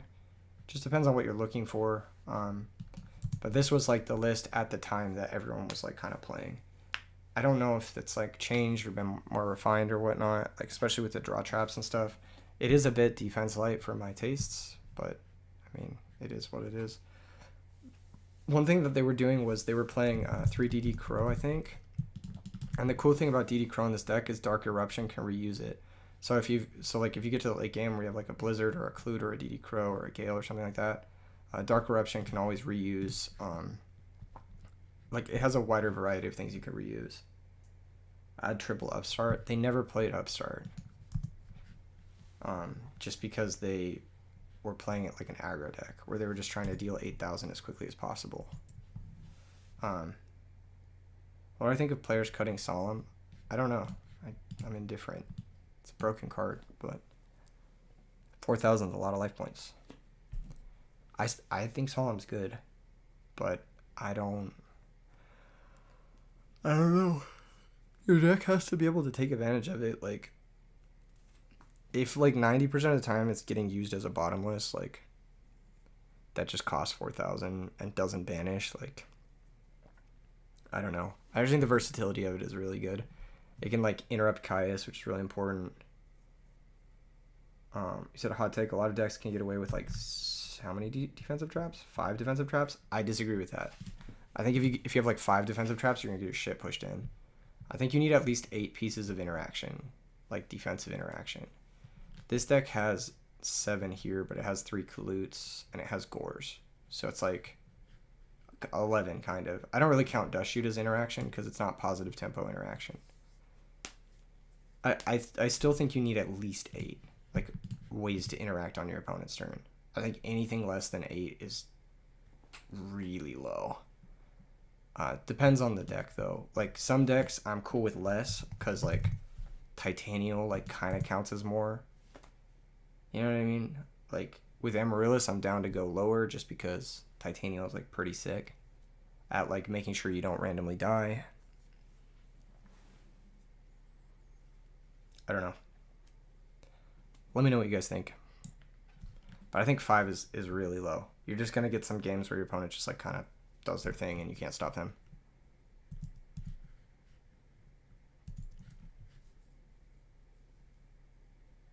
If you had to play Blackwings tomorrow, how would you play it? Oh, that's a good question. I would copy here, I'll show you.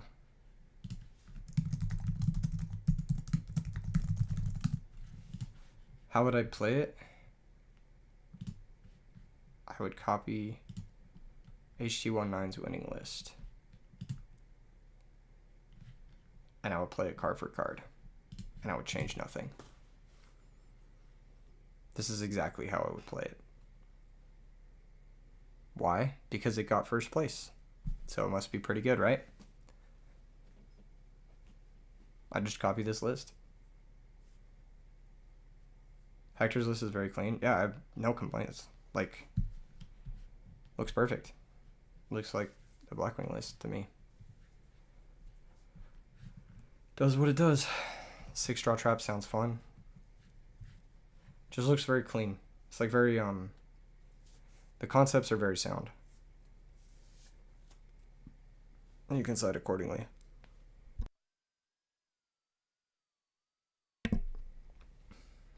Not sure though. Just depends. Yeah, this looks like the most. I might like cut a jog for a solemn, but solemn's not great in the mirror match. Now this is a black one. 6 draw traps are insanely strong in a deck with real back row.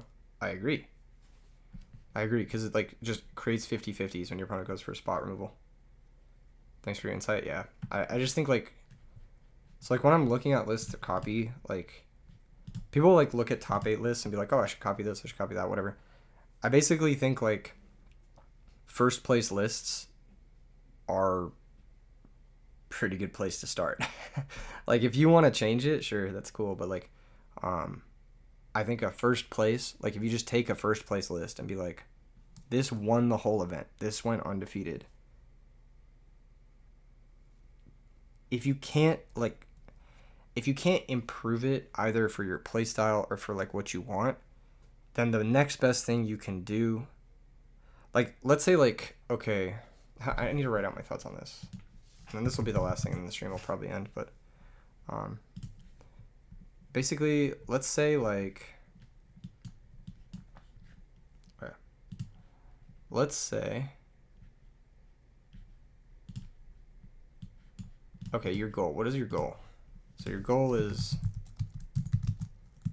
number 1, win, question mark, 2, have fun, 3, perform with a certain deck, question mark.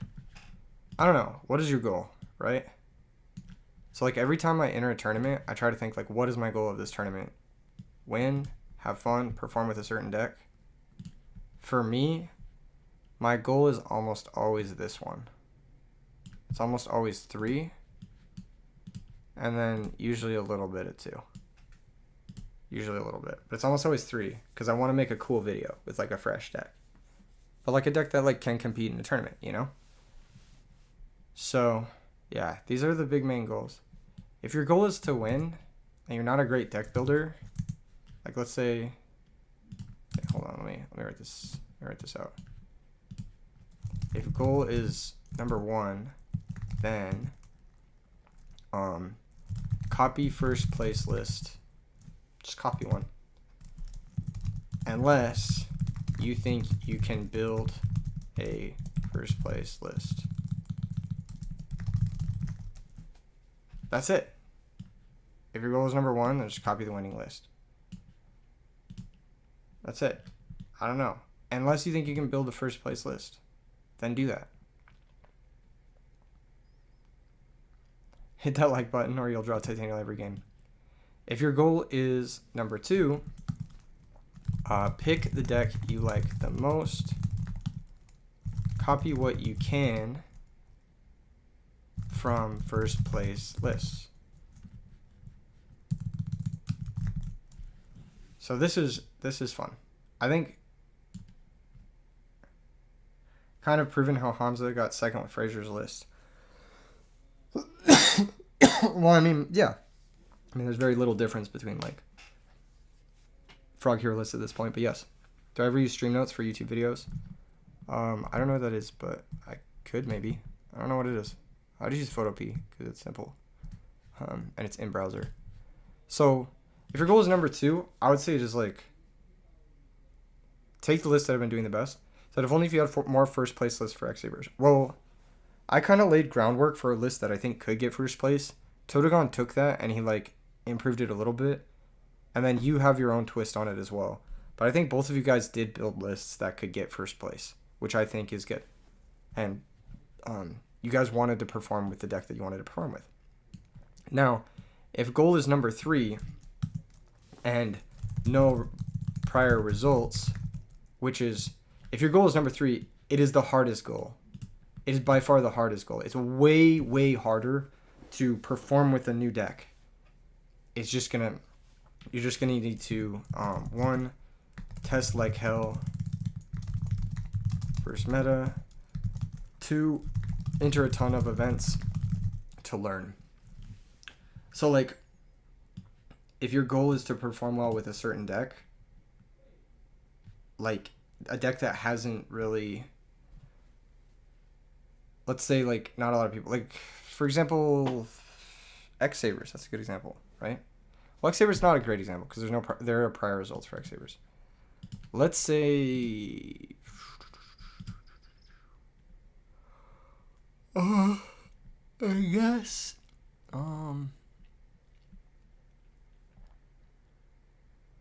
let's say Black Garden Control. I don't know. Just a deck that hasn't really done anything, right? Zeta, sure, whatever. Decks that haven't really done anything. Well, you've got your core cards, right? You've got Black Garden, right? And maybe you need to find Black Garden, so you'll play Terraforming. Who knows? I don't really know how many of these you'll play. And you don't know how many of these you'll play until you've played a shitload of games.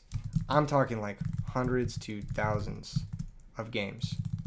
So like hundreds to thousands of games versus the meta. And you'll get a feel for your deck real quick. Not real quick, but like after hundreds of thousands of games with reflection, with replay, reflection, and like analysis, you can approach the best way to play the deck it is that you want to perform with. And then the next step is enter a ton of events, learn what you can, and just keep trying, because that number 3 is the hardest one. This is the hardest one. If you want to win with a deck that like doesn't have a lot of results or doesn't have like a lot of people like innovating, you're basically competing against like, let's say you're one guy, right? You're like competing against like 1,000 other people who can build and work on a certain strategy. Like, how many people have worked on Frog Heroes? How many people? Before Frog Heroes ever topped or ever won anything, Raonic, Cameron Saunders, later on there were a ton of other players, Diego, a lot of the players who topped with it worked on it individually and helped refine it to be where it is today. Like, so you're going against lots and lots of top players building and refining a deck, and you're trying to do that on your own. So what you need to do is you need to at least come to some conclusions that that volume of people can come to, which is like, you just need to play a shitload of games and you need to enter a ton of events to learn. I think James Ark is a really good example of like performing with decks that have not been performed with before, because that guy plays a shitload of Yu-Gi-Oh! Like, he just plays like tens of thousands of ladder games. And he'll do it with a new deck, and he'll lose a bunch with the deck, and then he'll refine it, and then from there he can like sort of like bring it to the point where he's top 8ing with like a fucking Fishborg Blaster. I think a lot of people think James Ark is doing something like he's just like inherently gifted, which that may be true, but it's highly unlikely. I honestly think James's biggest strength is just that he plays a fuckload of Yu-Gi-Oh! On ladder. And he's pretty good at reflecting. I think his biggest strength is his analysis and his that he plays a fuckload of games. Not everybody has times for that. James Ark has all the volume. Exactly. That dude just plays a ton of Yu-Gi-Oh! And that's what you need. In order to win tournaments, in order to perform with a certain deck, you need volume and you need reflection, and then you need to enter a ton of events till it happens.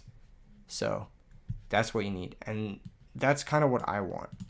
I want to do all three of these ideally, but I think getting a top 8 finish with a new deck is really cool. It's a lot of fun. James Ark is retired? What? No. The most important part of picking up a deck that you're bringing to an event is understanding, it's getting to a point where you can make decisions in a flowchart where you don't need to think about it. Yeah, like it needs to feel second nature when you're entering an event. But that can just be done with Yu-Gi-Oh! In general. Although it's much harder with a deck that plays like weird cards that you're unfamiliar with. So in general, just playing a lot is good. Yeah, I think that's going to about wrap it up for today's stream. We covered some good stuff. We covered the stuff that happened at RBT Maryland. We covered the Quickdraw lists I wanted to cover. And everything went well. So thank you guys for tuning in. Bit of a tricky stream, but